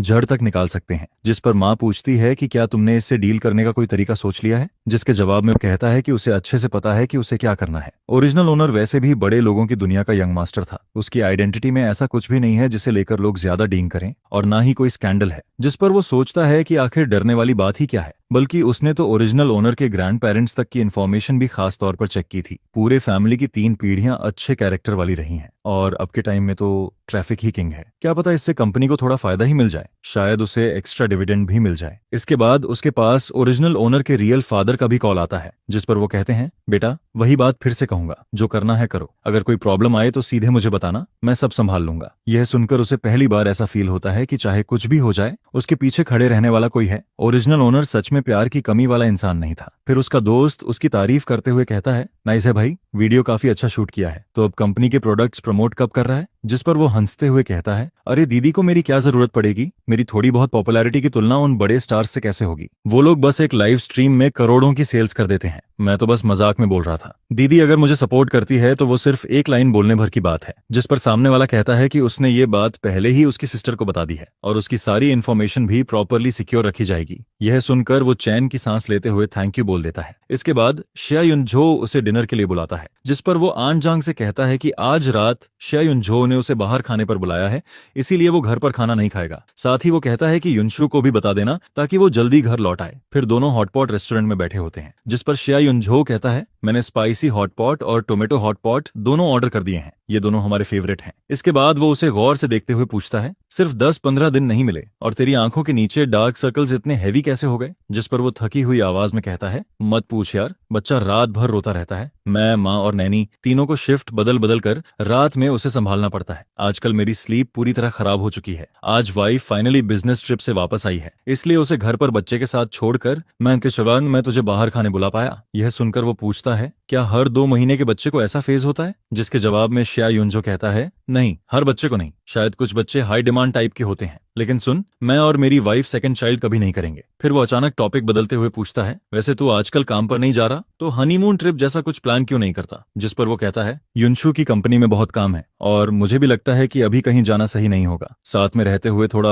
ऑकवर्ड फील होता है। यह सुनकर शिया युनझो जोर से हंस पड़ता है, क्या ऑकवर्ड भाई, कहीं ऐसा तो नहीं कि तुम दोनों के बीच अभी तक कुछ हुआ ही नहीं? यह सुनकर वो तुरंत घबरा जाता है और कहता है, अरे ये हॉटपॉट रेस्टोरेंट है, मेरा घर नहीं, कैसी बातें कर रहा है? जिस पर शिया युनझो आराम से कहता है, रिलैक्स, यहाँ कौन हमारी बातें सुन रहा है, लेकिन सच बोलूं तो ऐसे सेक्सलेस मैरिज में रहना ठीक नहीं है। यह सुनकर वो थोड़ा शर्माते हुए कहता है, इस बारे में मैं बस इतना कह सकता हूँ कि हम किस कर चुके हैं। फिर वो बताता है कि इन दिनों युनशु खाना खाने के बाद सीधे स्टडी रूम में चली जाती है और जब तक वो बेडरूम में लौटती है तब तक वो खुद सो चुका होता है। रिसोर्ट से वापस आने के बाद से उसे ऐसा लग रहा है कि युनशु जानबूझकर उससे दूरी बना रही है। जिस पर शिया युनझो कहता है, ये कैसे हो सकता है? वो खाना खाकर स्टडी रूम में जाती है तो तू उसका इंतजार नहीं कर सकता?" लेकिन वो बात टालते हुए कहता है, छोड़ना, अब खाना खाते हैं।" इसके बाद वो घर लौट आता है, जिस पर सर्वेंट उसे देखकर कहती है, "यंग मास्टर वापस आ गए?" फिर वो बताती है कि ये कॉफी मैडम युनशु के लिए है। ये सुनकर वो पूछता है, "इतनी रात में भी कॉफी?" जिस पर सर्वेंट बताती है कि मैडम ने खुद प्रिपेयर करने को कहा है, शायद आज इंटरनेशनल मीटिंग है इसलिए देर तक काम करना पड़ेगा। फिर सर्वेंट उससे कहती है कि वो कॉफी ऊपर पहुंचा दे, लेकिन वो खुद कॉफी हटाकर युनशु के लिए वार्म मिल्क तैयार करता है। इसके बाद वो उसके स्टडी रूम में जाता है और कहता है, "मिल्क पी लो और थोड़ा रेस्ट कर लो।" जिस पर युनशु पूछती है, "माँ वापस आ गई?"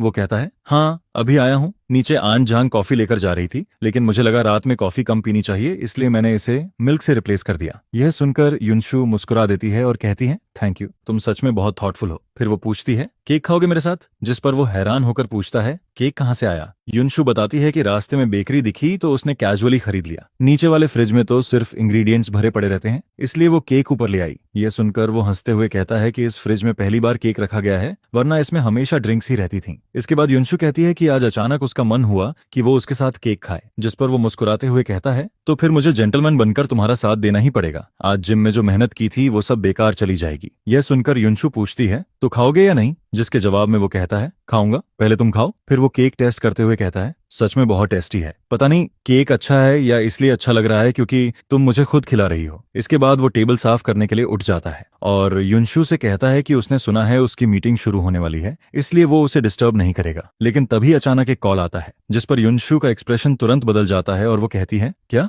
मैं अभी पहुंचती हूँ।" यह देखकर वो पूछता है, "क्या हुआ?" जिसके जवाब में युनशु बताती है कि फू नियानैन ने देर रात किसी को मार दिया है और अभी पुलिस स्टेशन में है। इसके बाद वो अपनी असिस्टेंट से कहती है कि आज की इंटरनेशनल मीटिंग ली क्वाओ हैंडल करेगा। फिर वो उससे कहती है कि वो चिंता न करे और जल्दी सो जाए, उसे इंतजार करने की जरूरत नहीं है। जिस पर वो भी उसे रास्ते में केयरफुल रहने को कहता है, लेकिन उसके जाने के बाद भी उसे नींद नहीं आती, क्योंकि फू नियानैन सेकंड मैडम की बेटी और युनशु की कजन है, साथ ही ओरिजिनल स्टोरी की फ्यूचर हायर भी, और अब तक वो उससे कभी मिला भी नहीं था। जिस पर वो क्यूरियोसिटी में उसका नाम इंटरनेट पर सर्च करता है और उसे फू नियानैन का शॉर्ट वीडियो अकाउंट मिल जाता है। वीडियोस में वो काफी एनर्जेटिक लड़की दिखाई देती है, साथ ही फैक्ट्री वर्कर्स के साथ भी बहुत अच्छे से घुल मिलकर रहती है। फिर एक वीडियो के नीचे कमेंट दिखता है, "अरे सिस्टर नियानैन, क्या आप अपने ही फैमिली फैक्ट्री में काम कर रही हो? मेहनत करते रहो, सिस्टर युनशु तुम्हारे साथ गलत नहीं होने देगी, जल्दी ही तुम्हें हेडक्वार्टर्स में बुला लिया जाएगा।" जिसके जवाब में फू नियानैन ने लिखा होता है, "आई लव फैक्ट्री, फैक्ट्री मुझे खुश रखती है।" यह देखकर उसे याद आता है कि नॉवेल में एक बार मीटिंग के दौरान फू नियानन ने बताया था कि ग्रेजुएशन के तुरंत बाद उसे फैक्ट्री में ट्रेनिंग के लिए भेजा गया था, फिर अलग अलग डिपार्टमेंट्स में भी काम कराया गया, यानी युनशु ने उसे कोई स्पेशल प्रिविलेज नहीं दिया था, उसने भी नीचे से शुरू किया था। यह सब देखकर उसे लगता है कि सेकंड मैडम, फू शिंगहे और फू नियानैन, ये तीनों लोग काफी अच्छे हैं। अब बस युनशु के सेकंड अंकल ही ऐसे हैं जिनसे वो अभी तक नहीं मिला। लेकिन तभी गलती से उसका हाथ स्लिप हो जाता है और वो फू नियानैन की पोस्ट लाइक कर देता है, जिस पर वो तुरंत फ्रीज हो जाता है। उसे लगता है कि शायद फू नियानैन ने उसकी लाइक नोटिस कर ली होगी और अब वो ये बात युनशु को भी बता देगी। इसके बाद युनशु का मैसेज आता है, "अभी तक सोए नहीं? चिंता मत करो, उसने सिर्फ सेल्फ डिफेंस में ऐसा किया था।" यह सुनकर वो थोड़ा शांत हो जाता है और युनशु से कहता है कि वो जल्दी वापस आ जाए। लेकिन जब युनशु रात में लौटती है तब तक उसकी सारी नींद उड़ चुकी होती है। वंस उसकी स्लीप टूट जाए फिर उसके लिए दोबारा सोना आसान नहीं रहता। जिस पर फो वांथू वापस आकर धीरे से पूछती है, "तुम अभी तक सोए नहीं?" जिसके जवाब में वो कहता है, "नींद नहीं आ रही थी, इसलिए बस नॉक पड़ रहा था।" फिर वो तुरंत पूछ बैठता है, "वैसे आज रात आखिर हुआ क्या था?" जिस पर फो वांथू आराम से कहती है, "कोई बड़ी बात नहीं थी।" इसके बाद वो बाथरूम में चली जाती है, लेकिन जब तक वो नहाकर बाहर आती है तब तक वो आधा सो चुका होता है। फिर फो वांथू आकर उसके बगल में लेट जाती है। शायद पेट के बल सोना अनकंफर्टेबल लग रहा था, इसलिए नींद में ही वो करवट बदल देता है। लेकिन अगले ही पल उसका पूरा शरीर सीधे फो वांथू के सॉफ्ट बॉडी के ऊपर आ गिरता है, जिस पर वो झटके से जाग जाता है। अब दोनों के चेहरे एक दूसरे से बस कुछ इंच की दूरी पर होते हैं। वो उसकी बॉडी वार्मथ और शॉवर जेल की हल्की खुशबू को साफ फील कर सकता था, जिस पर उसे पिछली बार वाला अनफॉरगेटेबल किस याद आ जाता है। लेकिन इस बार वो तुरंत किस नहीं करता, बल्कि चुपचाप उसके रिएक्शन को देखने लगता है।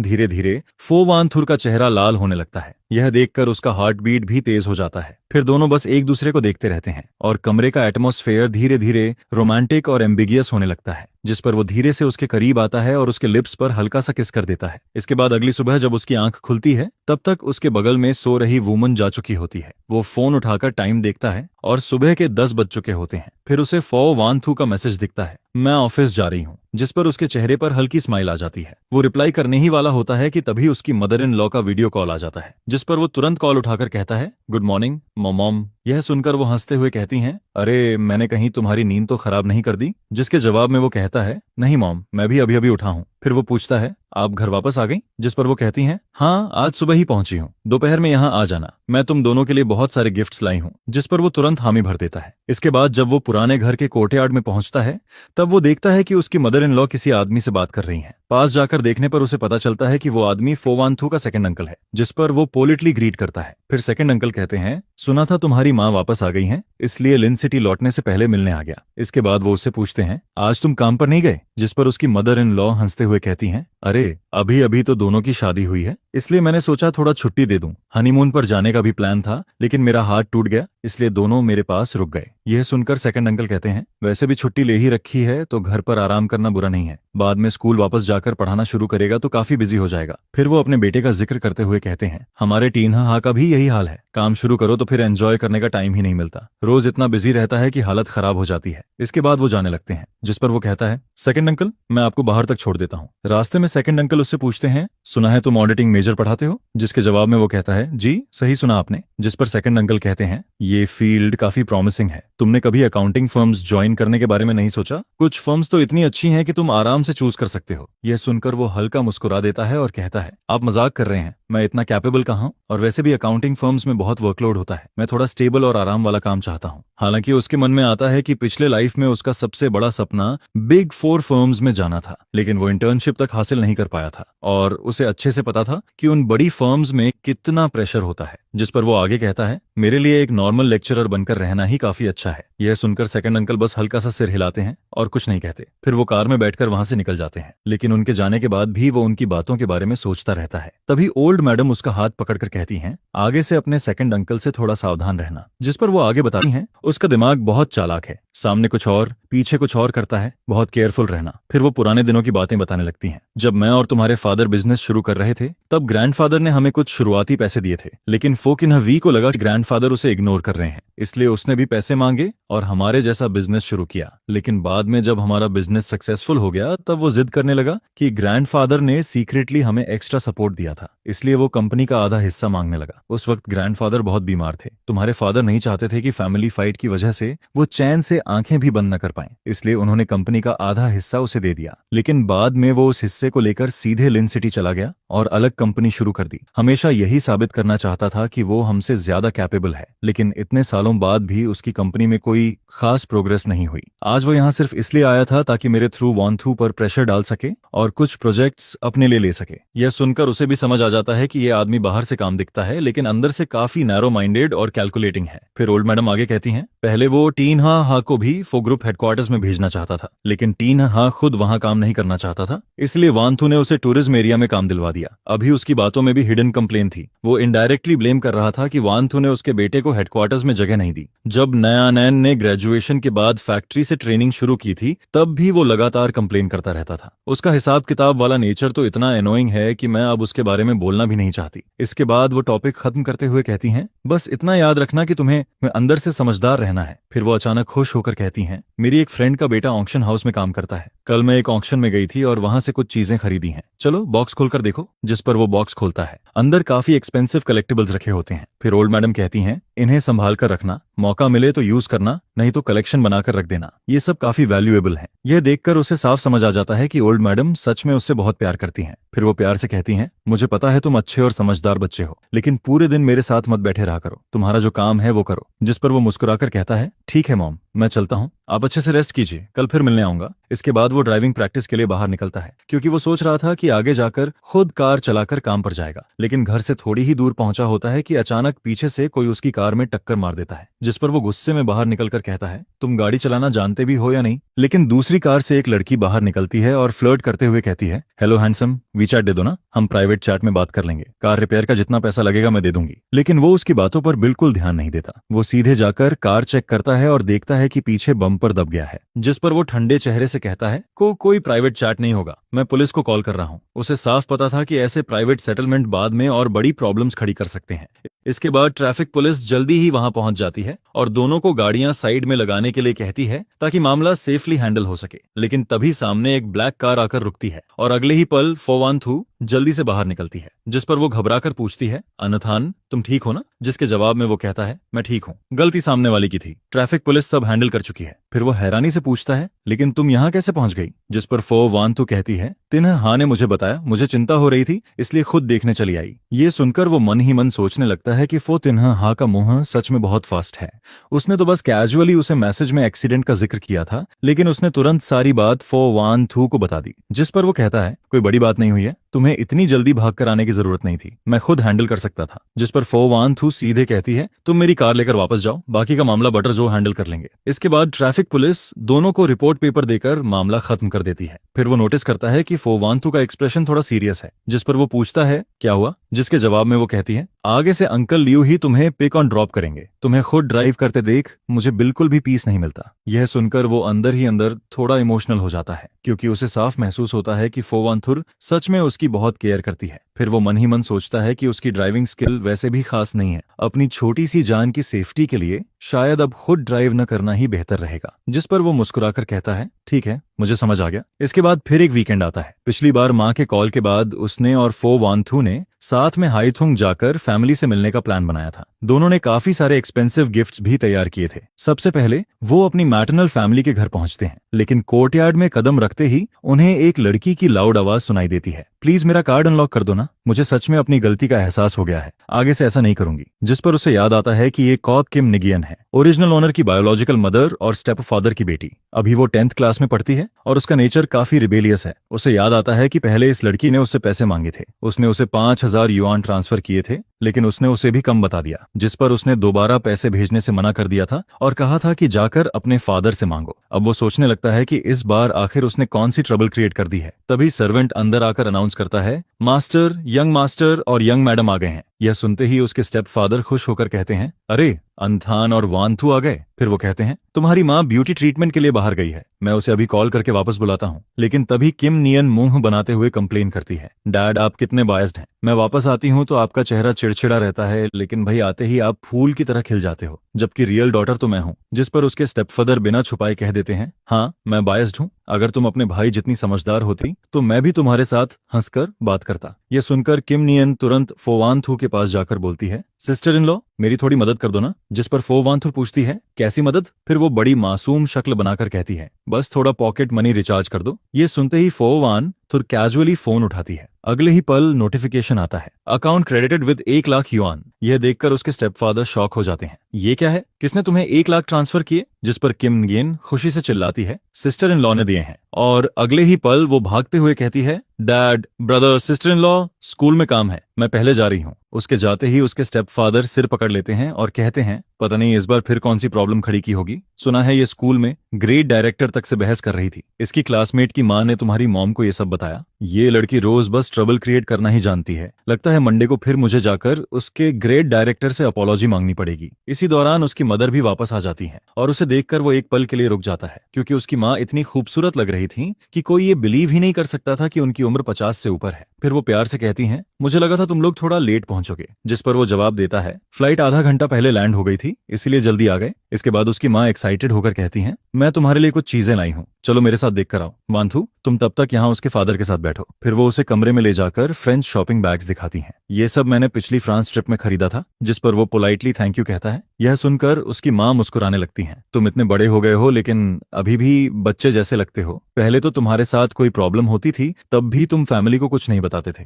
हमेशा स्टबर्न बने रहते थे। फिर वो अचानक सीरियस होकर पूछती हैं, कहीं वानथू ने तुम्हें हर्ट तो नहीं किया? जिस पर वो तुरंत कहता है, नहीं मॉम, वांथू मेरे साथ बहुत अच्छी है, मैं बहुत अच्छा लाइफ जी रहा हूँ, सर का हूँ। यह सुनकर उसकी माँ राहत की सांस लेती हैं। मैं बस ये जानना चाहती थी कि शादी के बाद तुम्हारी लाइफ कैसी चल रही है, अगर कभी कुछ हो तो मुझे जरूर बताना, सब कुछ अकेले सहते मत रहना। जिस पर वो हल्की स्माइल के साथ कहता है, आप टेंशन मत लीजिए, यहाँ सब लोग बहुत अच्छे हैं, मैं सच में बहुत खुश हूँ। ये सुनकर उसकी माँ थोड़ी इमोशनल हो जाती हैं। पता है, शादी के बाद तुम बिल्कुल बदल गए हो, पहले तो तुम मेरे साथ बैठकर बातें भी नहीं करते थे, अगर मैं ज्यादा पूछती तो इरिटेट हो जाते। जिस पर वो कहता है, शायद शादी के बाद सोच बदल गई है, और इतनी मुश्किल से घर आया हूँ तो ऑब्वियसली आपके साथ अच्छे से बात करना चाहता हूँ। यह सुनकर उसकी माँ की आंखों में खुशी साफ दिखने लगती है, मेरा बेटा सच में बड़ा हो गया है। फिर वो उसे कई क्लोथ्स और ज्वेलरी ट्राई करवाती हैं, साथ ही कहती हैं कि ये सब वंथु के लिए भी खरीदा है, वापस जाते समय सब साथ लेकर जाना। इसके बाद नीचे से उसकी माँ की आवाज आती है, डियर, आज लंच मैं खुद बनाऊंगी, बताओ सबको क्या खाना है। जिस पर उसके स्टेपफादर हंसते हुए कहते हैं, मुझे क्या पसंद है ये तुम्हें नहीं पता क्या,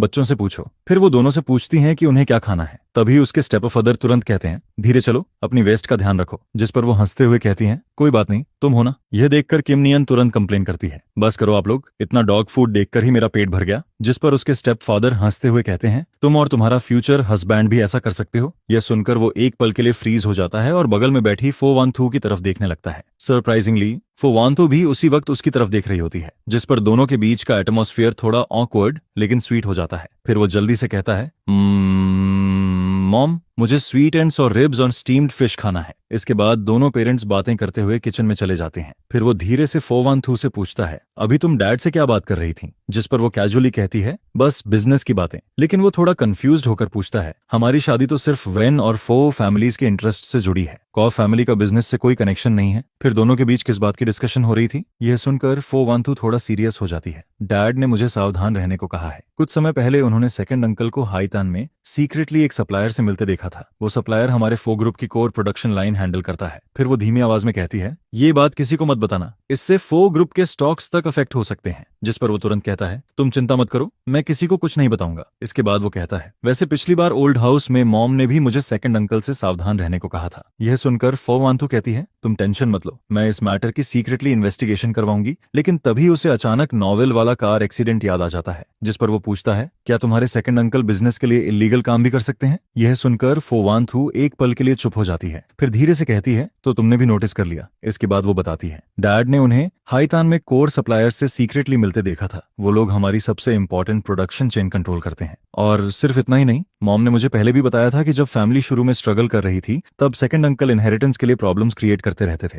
अब कुछ लोग सीक्रेटली हमारे करीब आने की कोशिश कर रहे हैं। साफ दिख रहा है कि उनका टारगेट फो ग्रुप है। पहले मैं वर्स्ट पॉसिबिलिटी के बारे में सोचने से बच रही थी, लेकिन अब उनके एक्शंस बहुत ऑब्वियस होते जा रहे हैं। फिर वो उसका हाथ पकड़कर कहती है, वेंथान, ये बहुत डेंजरस है, तुम इसमें डायरेक्टली इन्वॉल्व मत होना, मुझे डर है कि वो तुम्हें टारगेट बना सकते हैं। यह सुनकर वो बिना हिचकिचाए कहता है, लेकिन मैं तुम्हारा हस्बैंड हूँ, मॉम भी मुझे फैमिली मानती हैं, मैं कैसे तुम्हें ये सब अकेले हैंडल करने दूं। हम बस थोड़ा केयरफुल रहेंगे, ज्यादा से ज्यादा जहां भी जाएंगे अंकल लियू को साथ रखेंगे, तब कुछ नहीं होगा। यह सुनकर फो वान थू की आंखों में हल्की वार्मथ आ जाती है। इसके बाद वो लोग हाईतान में 2 दिन और रुकते हैं, जिस पर उसकी माँ उसे बार बार याद दिलाती हैं, वान थू पर बहुत काम का प्रेशर है, ध्यान रखना कि वो टाइम पर खाना खाए, उसे हर वक्त सिर्फ कॉफी पीकर मत रहने देना। जिस पर वो कॉन्फिडेंस के साथ कहता है, मॉम आप टेंशन मत लीजिए, मैं रोज उसे प्रॉपरली खाना खिलाऊंगा। फिर उसके स्टेपफादर भी सीरियस होकर कहते हैं, अगर फोक इन्हें वी की तरफ से कोई भी अनयूजुअल मूवमेंट दिखे तो तुरंत मुझे कॉल करना, राजधानी में अभी भी मेरे कुछ कनेक्शंस हैं जो मदद कर सकते हैं। जिस पर वो सिर हिलाकर कहता है, जी मुझे याद रहेगा। और तभी जाते जाते किम नियन फिर से उसके पास आकर मुस्कुराते हुए कहती है, सिस्टर इन लॉ,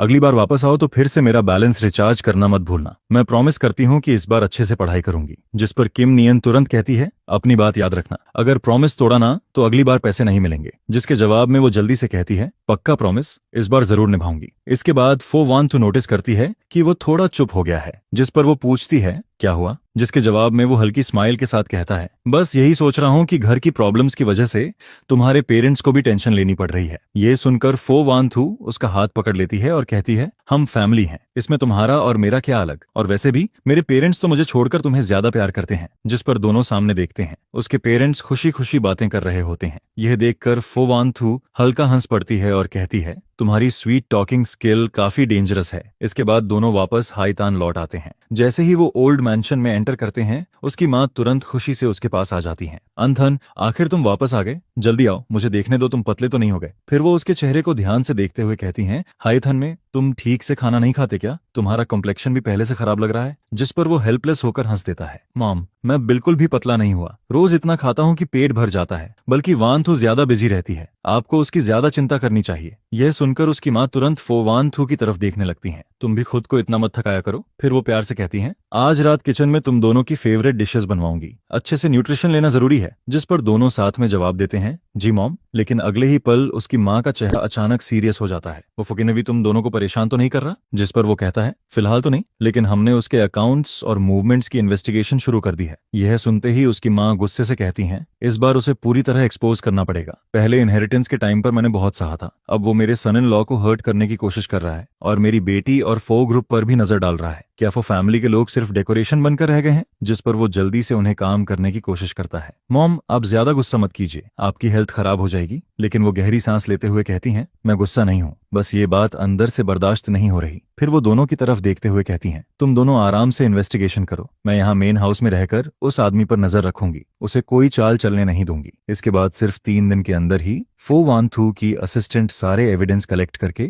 वापस राजधानी लौट आती है। जिस पर वो रिपोर्ट देते हुए कहती है, प्रेसिडेंट सारी इन्वेस्टिगेशन क्लियर हो चुकी है। वाइस प्रेसिडेंट फो ने लिन सिटी ब्रांच के फंड्स में गड़बड़ की है, उसने 300 मिलियन युआन अपनी पर्सनल डेट्स चुकाने में इस्तेमाल किए हैं। सिर्फ इतना ही नहीं, उसने बाहर के कॉम्पिटिटर्स के साथ मिलकर वेस्ट सिटी वाले कोर प्रोजेक्ट को हथियाने की भी प्लानिंग की है। और सबसे डेंजरस बात यह है कि उसने सीक्रेटली आपकी कार के ब्रेक सिस्टम के साथ छेड़छाड़ करवाई थी, वो एक्सीडेंट क्रिएट करना चाहता था। यह सुनकर उसे तुरंत प्रीवियस असिस्टेंट का कार एक्सीडेंट याद आ जाता है। अब उसे समझ आता है कि वो सब भी उसी आदमी की प्लानिंग थी। जिस पर फोवानथुर कोल्ड एक्सप्रेशन के साथ कहती है, कल सुबह 10 बजे इमरजेंसी बोर्ड मीटिंग अरेंज करो। अगले दिन बोर्ड मीटिंग शुरू होती है एंड फोवानथुर सबके सामने अनाउंस करती है, फो किन्ह वी ने अपनी पोजीशन का मिसयूज करके कंपनी फंड्स एम्बेजल किए हैं, साथ ही कंपनी प्रेसिडेंट की हत्या की कोशिश भी की है। सारे एविडेंस कंफर्म हो चुके हैं, आज से उसे उसके सारे पोजीशन से रिमूव किया जाता है और लॉ के हिसाब से क्रिमिनल इन्वेस्टिगेशन शुरू होगी। यह सुनकर फो किन्ह वी तुरंत गुस्से में चिल्लाने लगता है, ये सब झूठ है, तुम लोग मुझे फंसा रहे हो। जिस पर फोवानथु बिना एक्सप्रेशन बदले कहती है, तुम्हें फंसाया गया है या नहीं, इसका जवाब जज देगा। इसके बाद ये खबर ओल्ड मैंशन तक पहुंच जाती है। जिस पर सेकंड मैडम गुस्से में चिल्लाती है, फोवानथु तुम्हारी हिम्मत कैसे हुई मेरे हस्बैंड को अरेस्ट करवाने की, हमने तुम्हारे साथ कभी बुरा नहीं किया। लेकिन तभी ओल्ड मैडम गुस्से में टेबल पर हाथ मारती हैं, उसने मेरी बेटी और सन इन लॉ को नुकसान पहुंचाने की कोशिश की है, अगर तुमने और ड्रामा किया तो मैं तुम्हें भी इन्वेस्टिगेशन में घसीट दूंगी। इसके बाद पूरा मामला फाइनली सेटल हो जाता है। जिस पर फो वानथुर थकी हुई आवाज में उससे कहती है, अब आगे से कोई तुम्हें बली नहीं कर पाएगा। जिसके जवाब में वो मुस्कुराकर कहता है, ये सब तुम्हारी और मॉम की वजह से पॉसिबल हुआ है। फिर वो पूछता है, वैसे फो निम का क्या होगा? जिस पर फो वंथु कहती है, उसने शुरू से आखिर तक कुछ गलत नहीं किया, बल्कि सीक्रेटली अपने फादर को रोकने की कोशिश करता रहा। वो एक समझदार बच्चा है, इसलिए मैं उसे फो ग्रुप के बेस लेवल डिपार्टमेंट से ट्रेनिंग शुरू करवाऊंगी, आगे वो अपनी एबिलिटी के दम पर आगे बढ़ेगा। यह सुनकर वो तुरंत कहता है, तुमने बिल्कुल सही डिसीजन लिया। इसके बाद वो फिर से यूनिवर्सिटी में क्लासेस लेना शुरू कर देता है, जिस पर उसके कॉलेग्स और स्टूडेंट्स उसे देखकर एक्साइटेड हो जाते हैं। एक कॉलेग शर्मिंदा होकर कहता है, प्रोफेसर वेन, पहले मैंने गलतफहमी में आपके बारे में काफी उल्टा सीधा बोला था, प्लीज उसे दिल पर मत लीजिए। जिस पर वो मुस्कुराकर कहता है, कोई बात नहीं, हम सब कोलेग्स हैं, पुरानी बातों को भूल जाओ। यह सुनकर सामने वाला तुरंत राहत की सांस लेता है। फिर स्टूडेंट्स भी उसके आसपास इकट्ठा हो जाते हैं। प्रोफेसर वेन, आपकी टीचिंग इतनी इजी टू अंडरस्टैंड होती है, आप तो हमारे सेवर हो। प्रोफेसर वेन, जल्दी न्यू शॉर्ट वीडियोस अपलोड कीजिए ना, हम सब इंतजार कर रहे हैं।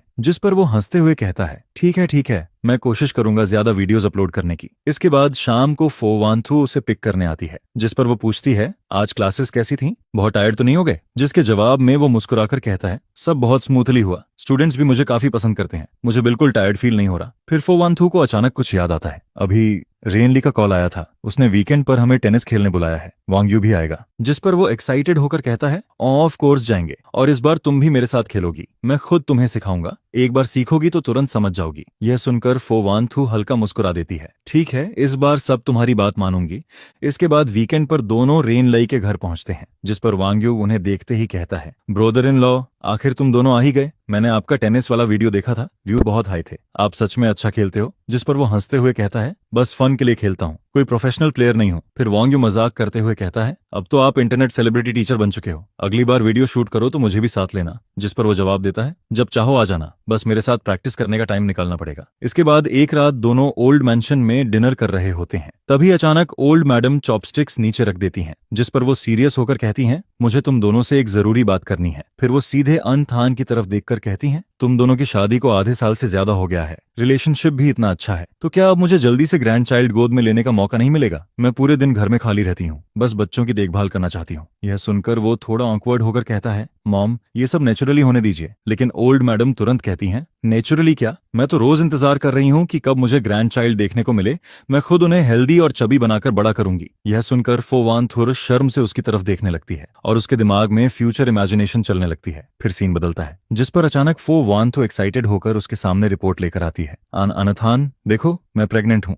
डॉक्टर ने कहा है कि 6 वीक्स हो चुके हैं। यह सुनते ही वो पूरी तरह फ्रीज हो जाता है। फिर अगले ही पल खुशी से उसकी आंखें चमकने लगती हैं, सच में मैं फादर बनने वाला हूँ। और ओल्ड मैडम भी खुशी से लगभग रो पड़ती हैं, मैं फाइनली ग्रैंड मदर बनने वाली हूँ। इसके बाद मैंशन पूरी तरह एक्साइटमेंट से भर जाता है। वांतु को सॉर फूड चाहिए या स्वीट? किचन जल्दी प्रिपेयर करो। अंथन तुम भी ध्यान रखना, अगर रात में उसे भूख लगे तो तुरंत किचन बुलाना। फिर एक रात फोवंथु कहती है, अंथन मेरे पैरों में सूजन आ गई है, जिस पर वो तुरंत उसके पास बैठकर कहता है, मैं मसाज कर देता हूँ। यह सुनकर वो धीरे से कहती है, धीरे करना। कभी वो रात में भूख लगने की बात करती है तो वो तुरंत उठकर उसके लिए वोंटन बनाने किचन चला जाता है, जिस पर फो वानथू उससे पूछती है, क्या तुम्हें ये सब ट्रबलसम नहीं लगता? लेकिन वो बिना सोचे जवाब देता है, नेवर, तुम और हमारा बच्चा मेरी जिंदगी का सबसे प्रेशियस ट्रेजर हो। इसके बाद आखिरकार फोवानथू सेफली ट्विंस को जन्म देती है, एक बेबी बॉय जिसकी आंखें बिल्कुल उसकी तरह थीं और एक बेबी गर्ल जो बिल्कुल फोवानथू जैसी लगती थी, इतनी क्यूट जैसे जैड से बनी डॉल हो। जिस पर वो इमोशनल होकर कहता है, देखो इन्हें, ये दोनों हम दोनों जैसे लग रहे हैं। यह सुनकर फोवानथू की आंखों से तुरंत आंसू गिरने लगते हैं, सच में हमारे बच्चे कितने खूबसूरत हैं। इसके बाद ओल्ड मैडम दोनों बेबीज को गोद में लेकर खुशी से कहती हैं, बहुत अच्छा, आखिर हमारी फैमिली की नेक्स्ट जनरेशन आ गई।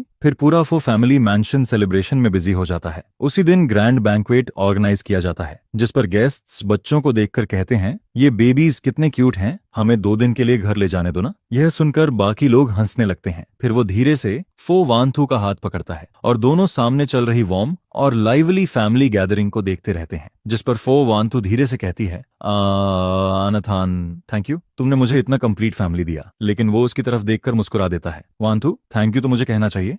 रात गहराने लगती है, जिस पर दोनों बच्चे अपने छोटे से क्रैडल में चैन से सो रहे होते हैं। कमरे में हल्की वार्म लाइट फैली होती है और पूरा माहौल बेहद पीसफुल लग रहा होता है, जिस पर फो वानथू धीरे से उसके कंधे पर सिर रखकर पूछती है, आनथान क्या हम हमेशा ऐसे ही खुश रहेंगे? यह सुनकर वो बिना एक पल सोचे हल्की स्माइल के साथ कहता है, हाँ हमेशा, इस जिंदगी में ये कभी नहीं बदलेगा। फिर वो दोनों अपने सोते हुए बच्चों को देखते रहते हैं, हेल्दी पेरेंट्स, सुरक्षित और खुश बच्चे और एक दूसरे का साथ। बस यही सिंपल लेकिन सबसे खूबसूरत जिंदगी थी, जिस पर वो मन ही मन सोचता है कि पेरेंट्स हेल्दी रहें, बच्चे सुरक्षित बड़े हों और हम हमेशा एक दूसरे के साथ रहें। एक ऐसी जिंदगी जो शांति, वार्मथ और एंडलेस प्यार से भरी हो, आसमान में चमकते स्टार्स की तरह जेंटल और खूबसूरत। यही तो वो लाइफ है जिसकी उसने हमेशा से चाहत की थी।